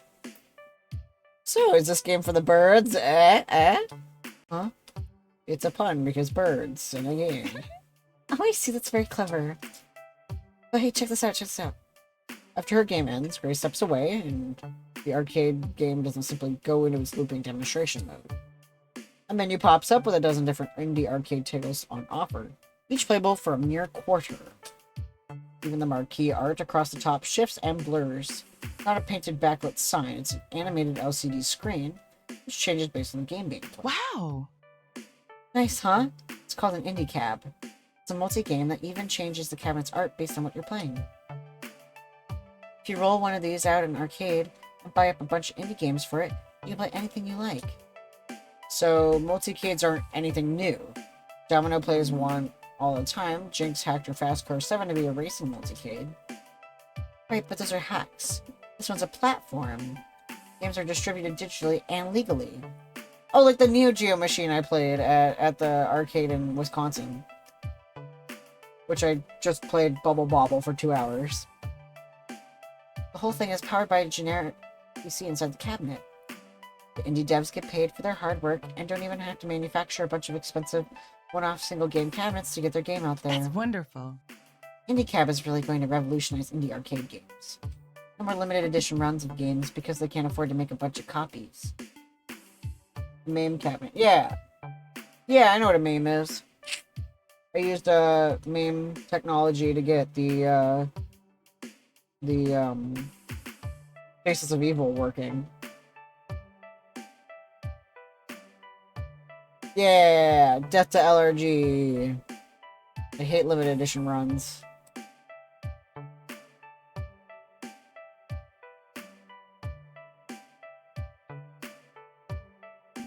Wanderlost Trail the Arcade. Yeah. I think your RPG could work on one of these. I know you made it for handheld game consoles, but you could be a good way to get out there in front of people. Instantly, Grace's excitable cheer falls flat. I guess maybe when it's finished, maybe am I wrong? Well, I haven't really been working on the Wanderlost Trail lately. I didn't even bring my game with me to the expo floor to show off to anyone. Why? You're proud of your work, right? Absolutely. Even if I'm just a bit of an ongoing problem with it. I've kind of been developing my game for the last 5 years. Not including restarting from scratch twice. I'm not sure when or if I'll ever be done. Ah, so it's in development hell, is it? It's more that I can't settle on one approach. Is it a hopeful game about fighting for the future? A peaceful game about a quiet life? Or a nostalgic RPG throwback? I don't know. Girl, it could be all of those. You just choose your path. Maybe it's for the best. I'm way more focused on Fisted Discomfort 2 right now. It's not like Wanderlost Trail was going anywhere. Instinctively, I find myself nodding in agreement. We're on a roll of Pro Tour victories, and being a winner takes plenty hard work. But that instinct gets yanked back hard on seeing how conflicted Grace seems to be. Grace, I don't want you to feel like my dreams of glory are more important than your dreams as a game designer. No, it's not that. I guess I'm worried I'm turning into some aimless auteur, endlessly tinkering away and on a going nowhere project. I want Wanderlost Trail to be something special, something of meaning and worth, which can help light a path for others. Maybe I'm not decisive enough, not strong enough to really create something that kind of weight. I don't know. Without a clear direction, I'm too creatively blocked right now to proceed. But that leaves me more time to practice my FOD2 skills, right? Which helps my friends, and I like supporting my friends. That's good, right? Yeah, artists still need downtime. But also brainstorming. Maybe the problem is working in a vacuum, you know? The risk of being a single version auteur is having nobody to collaborate with. I'd be happy to volunteer my services as a creative sounding board. I don't feel obliged to run with my weird ideas, just talking through your problems could help. I already talked with Jinx about my game, but I guess more couldn't hurt. I appreciate the offer, my cock. And when the time's right, I might take you up on it. But for now, I think focusing away from the game dev would be good. I've been getting some interesting ideas after seeing the great indies at Max. I want to write some down for when I'm ready to get back to work. See, ideas come from anywhere. I'm sure you'll get past your creative block eventually. Right. I'll be fine in the long run. I just accept things are a bit much right now, and that's okay. For now, let's focus on FOD2. I know we got booted out of today's tournament, but there are plenty more tournaments to come, more qualification points to earn. Woohoo! I'm ready, willing, and able to fight for my friends. You can count on me. Never had a doubt about that. You value your friends dearly. Absolutely, but even beyond my friends, you're important to me too in a lot of ways. Really? Really, life's been sure different since you showed up. In a good way. I can honestly say these are the best days of my life. You've been the catalyst for much of that. Thank you, Grace. It means a lot to me. It's worth saying, you know? Not enough people are open and honest about those they care about. Okay, I should finish checking all these cool indies before the show floor closes. Thanks a bunch. Thanks for your words of encouragement, Madcock. You're the best. Always nice to help cheer up someone deserving some cheers. Okay, freshly invigorated. Who do I want to talk to next? Zapper and Jinx and shopping. Hello, can you hear me? Your voice went all robot-y for a second. Like there's more radio signals in this building than actual oxygen. I said that if you get me up, see that? A what? Repeat that last bit. Are you kidding? Damn it! I swear to God, I'm spiking this phone straight to the floor. I get one more drop call. Okay, Shrap. Huh? Zapper, more like Shrapper. I'm gonna start calling her Shrapper. How long were you standing there? Long enough to wonder if you're gonna straight up smash your phone or not. If she's just that's what you look like on the inside. I phoned up Jinx earlier today. You get a better single outside the building. She is Shrap's soulmate, yeah. What, and expose myself to the concentrated carbon emissions of a dozen food trucks? Hell no! This sucks. Ugh, this monkey wrenches my plans. I mean, I could improvise, but I'm just not sure what to do for Jinx. My insides are hot! Clarification, please. I'm trying to get a little gift for everyone on team. Something personal, you know? Something they'll like. Domino, a little vinyl pop figure of a sad anime boy. Yeah! That's so Domino. Lux, you got a foam pixel sword. I found a really good broadcast set for Rhapsody on discount. Got a pretty sweet Euro board game for Grace, like one of those ones where you place the workers and trade wheat for sheep and crap. Hi, Jill. I love you, Jill. We're in an airplane hangar the size of Des Moines, a character said. Okay, so now Zapper's talking about the game that Jake from Adventure Time plays.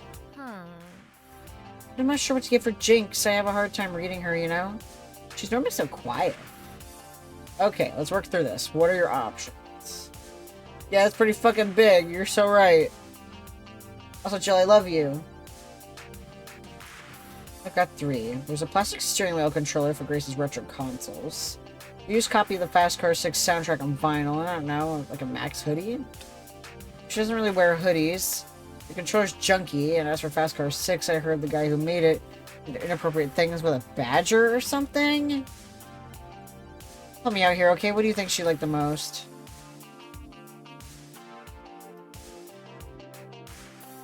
I kind of want to say the music. She mentioned something about having a record player. Even if the game's taboo, music is music, right? It's a rare find, which is a plus. Maybe she enjoys rocking out to some FC6 tunes. Well, she plays FC7. Kinda risky, but... ah, hell, why not? It's a record made by an entirely different company. It's not like the jerk butt who made the game is getting a dime off the sale. Let's get that. With the gift selection made, we step in line to very gradually approach makeshift booth's cash register. Given the amount of people in line ahead of us, clutching soon-to-be-purchased nerd totems, it's going to take a while. Hey, wait, you mentioned gifts for everyone except me. Oh, I was planning to be in your hotel room wrapped up in a bow tonight. I don't know if that's a joke or a serious offer with you. It could be either. Yes and yes, but also no, I got you this instead. She pulls out a small plush FD2 dolly from her backpack, presses it into my hands. Here you go. You're a Tomokaze main, right? Stick this to your neck, to your pillow, and you can cozy up on generic Mick every protagonist tonight. Although if you prefer, I could toss this in the bin. I was scouting around town for some really high quality ribbons and wrapping paper. Relax, I'm kidding. I got plans for myself tonight. Plans? What manner of plans, may I ask? Duh, it's Max, the party capital of the nerd world. Des Moines as big as 6 Albanys. Whoa, that's a lot of steamed hams. I mean, yeah, they call it Smallbany for a reason. With our single,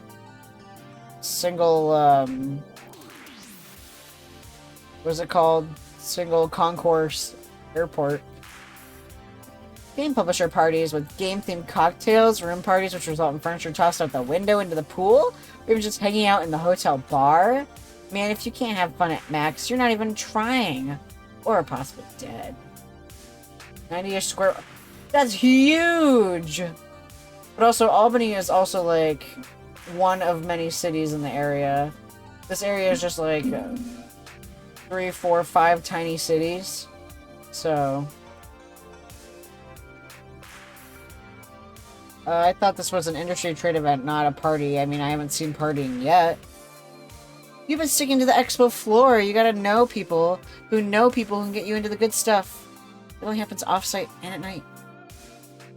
I don't know if that includes suburbs and connected cities, of which we have, like... Oh, you're right. Yeah. Satellite cities. Yeah. Concerts by gamer-themed bands, augmented reality mobile game pub crawls to catch pocket monsters. All sorts of great stuff out there. Okay, so, Floor Baba and Pokemon Go. That sounds like a good time for me. Awesome sauce. I'm guessing not, just because it says Des Moines and doesn't mention Greater Des Moines area. Yeah. Max is just a starting point. Well, like, Des Moines is not a walkable city, is it? All the cities here are walkable cities, for the most part. 70% of the greater Tucson area by population.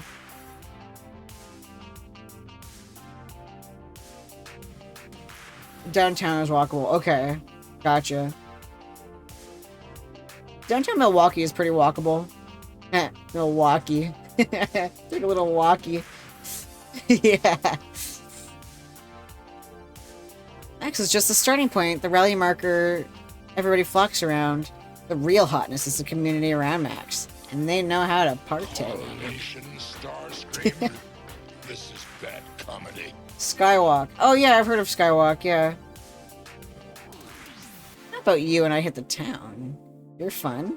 Find some fun, have some fun with the fun, and be fun. Yeah, I'll be your designated driver, dude. That's what I did at my party this weekend. I don't think I could possibly party as hard as you do, but if you need a designated driver, I'd be more than happy to join you. Wait, what?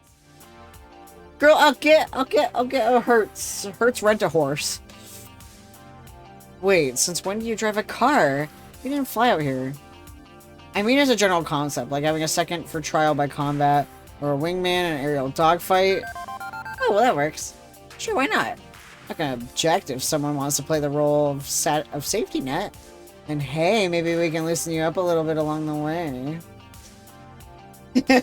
Yeah, rent a horse. One of my favorite singers as a kid was Alan Sherman. And in one song, he mentions Hertz Rent a Horse. We don't have a subway or anything, but the downtown area is easily walkable, which is a good thing since parking is a nightmare. Ain't that the truth? But all of this can wait. Still a few more hours of Max left before we close out the day, right? I'm gonna wrap up my shopping, dump all my crap back at the hotel, get some dinner, lock and load for party times. Meet you back here when the expo hall closes so we can commence the fun. Yeah, you got it. Kick ass. Slinging her bag of swag over one shoulder, Zapper turns heel, marches back to the fray of Max. Hopefully we'll both survive tonight's festivities. Yeah, dog, a $9 hot dog is... Yikes! Don't like the sound of that. Now where to next? As I explore around Max, going up and down the aisles and taking it all in, I see something flicker in the corner of my eye. The other place that's hella walkable is Fairgrounds. That's just because they don't allow vehicles. Except golf carts for medical reasons. Okay, cool. Winners don't use drugs. Shadowy vision that makes my heart stop beating briefly. Is that... The creepy Sacred Asian type person from Hamza's tournament. The heck is she doing wandering around Max? Not only that, but clearly scanning the crowd looking for something. Or someone. If Loxley's right, and she's one of the dangerous groups seeking out Polybius hardware, getting spotted by her would be a bad thing. I do my best to blend into the crowd, avoid drawing her attention. I don't need to cause problems for myself, or Loxley. Fortunately, hiding in a crowd the size of Max is easily done. Keep my back turned as she walks past, busying myself with watching a game trailer on a nearby monitor. Countdown from 10. Backwards. Calm yourself. Breathe. Okay. Damn it, Unjust Universe. I don't have time to deal with creepy conspiracy theories and mysterious women in black. Yeah. And Loxley is British. So, this whole thing is being Robin Hood.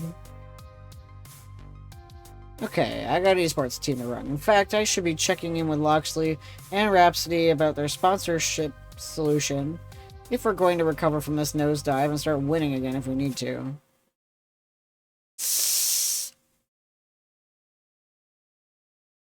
Or should I refer to you as my cock 69?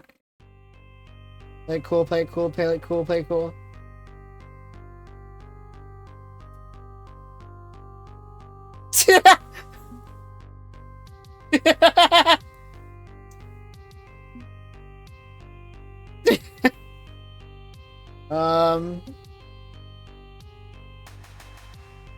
I'm just wondering, will it always be my cousin Mike?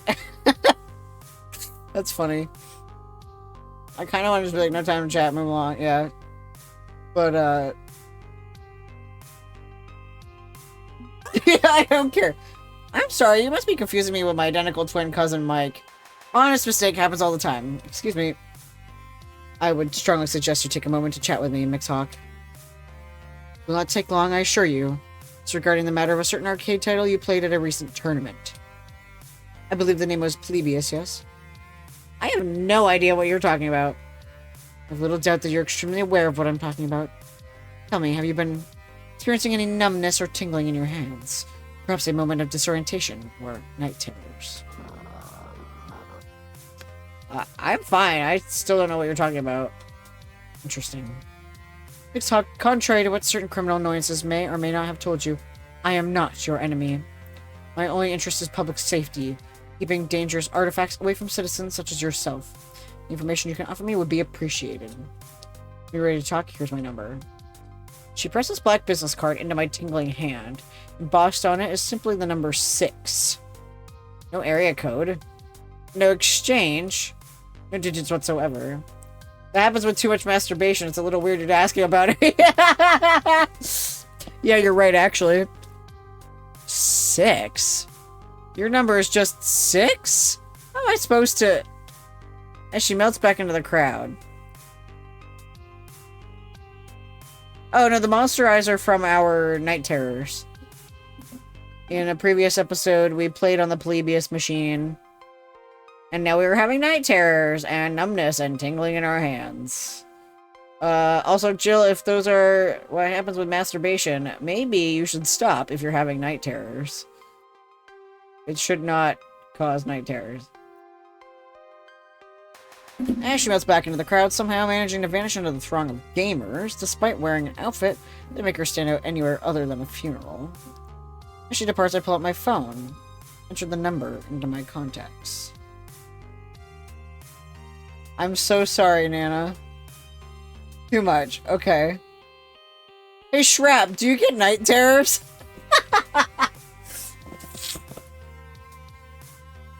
And then I noticed the icon for Iris is missing. Wait. There it is, peeking from the side. Turning a little before scooting back into place. Okay. Maybe someday they will turn into night terrors. Watch him have a night terror tonight. Iris, is something wrong? I was almost hacked just now. When that one approached you, there was an intrusion in your phone over the Max cellular tower. What? Did the cyber police seriously just backhack me or something? The probe's gone now, but it was scanning your phone to see what apps you had installed. I got scared quickly and hid my data before it found anything. I mean, I'm a pirated software service. You could have gotten in trouble. Loxley implied she was part of a dangerous group that's trying to track down Polybius machines. Her personality systems, at some primitive level, are based on Polybius technology. And she was looking for me. Good thing I hid then. We better avoid her in the future. Well, a lot of dreams would be night terrors if other people based them based on the few he shared with us on Discord. Yeah, you're right. Between Valkyrie trying to destroy our team for our own good, Coda accusing me of ruining his life, and my creepy agent getting up all in my business, this day is not exactly going according to my plan. It's supposed to be in the semifinals of a tournament by this point. Before anxiety can truly set up shop in my brain and get to work twanging those nerves, teammates approach all smiles. A fine adventure. Victory to balls to the wall. We've completed arrangements with our new sponsor. Don't celebrate before we've actually won, Loxley. We aren't quite there yet. There's going to be an interview process. Sort of. You're being very vague on purpose again? Actually, this time we're being vague under orders. Our sponsor wants to see how you perform with zero preparation. If we spoil what's in store, the deal's off. Seriously? Is that too much to ask? That something in my life be straightforward and simple? I'm fucking autistic. Yeah. Sometimes my dreams are creepy, but mostly they're horny or plain weird. Rarely ever if I get nightmares or terrors. Yeah, it's a bit unconventional, but I think you'll be pleased with the results. Everything should be ready within an hour, and Rhapsody's ringtone, an upbeat K-pop song, distracts them. Yeah, maybe you saw something horrible and terrifying, but you were suddenly turned on by it. One minute, my cock, this might be related. You gotta be kidding. Hello, this is Rhapsody. Huh? Wait. What? Seriously? That's amazing! Okay, bye. Rhapsody puts away their phone. I look at them expectantly. Jill, I just want to say though, looking at your Pokemon sleep numbers, I'm fucking proud of you. We have an unanticipated guest at the FOD2 base. Part 1. What is the FOD base? Instead of having a booth on the main show floor, they set up camp in a side area for everything and anything related to FOD. They have their own panels, voice actors, devs, signing autographs, cosplay contests, photo ops, the whole thing. They just sleep for a long time. I'm proud of you, though. Getting 100 every night? This shit's good. I had someone in my friends list get a 1. Part 2, who's the guest? Jason Takeshi. If memory serves me correctly, he's the lead developer of FOD. I vibe with it. The very same. The one who was the brains behind our favorite game. Be an honor to finally meet him. Would you like to come with me, my cock? Touch fingers with the creator? Actually, I was rather hoping to pull my cock away but to assist me in a small matter. To the booth for the Palace over yonder. Yeah, I dropped in on Groininator earlier. Apparently, there's a cesspit of bad behavior. That esports team scene is indeed foul and unpleasant, but the primary stock in trade is bilking children out of their money with colorful prize games. So if I sleep less than 7 hours, I'm Shrek for the whole day. I mean, yeah, I know you're depression sleeping, but have you ever thought that depression sleeping is your body's way of saving you from experiencing more depression? Or you're exhausted from your depression, so you sleep extra? Jewel! I can smoke, my friend. Serving multiple audiences with unpleasant but highly profitable approaches has granted them considerable strength in this industry. A position of power they freely abuse with the phalanx of Oh, that's him speaking. A position of power they freely abuse with a phalanx of lawyers defend themselves against accusations of encouraging gambling to minors with their scammy prize games. Tell me, my cock, how would you feel about engaging in some arcade justice with me? You're gonna do crimes again, aren't you? If by doing crimes you mean break into their data network and steal corporate intel about their latest secret scheme, then yes, I'm going to do crimes. But I'll bear the burden of naughtiness for the most part. What I need is someone to play distraction for me while I slip in and liberate the data. Sounds good to me. Heck yes, crimes. Can't stand the palace myself, never have, or will ever tarnishes esports reputation with their poor sportsmanship. I hope that after Dekonami vanished, the company would still go bankrupt at least, but sadly, it's still hanging around. Seeing Loxley take them down a peg would be honestly kind of nice. Defensive snoozing, yeah. A wicked king asked a wise man, how can I better the world? And the wise man replied, an extra hour of sleep each day, for during that time you cannot trouble mankind. I like that. That's a good one. Except I like being a menace. And so do you. I can go to the FOD2 base by myself if you prefer to help him. Either way, we should be ready when the new sponsor wants to see us in an hour. So we leave this decision to you. And that's a good cliffhanger! Because my ass gotta go to bed. I also love being asleep. So next week you'll watch me pick Rhapsody. Alright. We're gonna raid. Let's raid to there's not a lot of people live right now.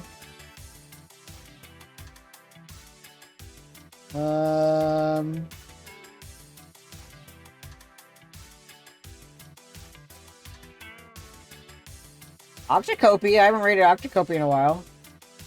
Yeah, that was a perfect segue. Octocopy is great. I love Octocopy. They are a non-binary trans VTuber who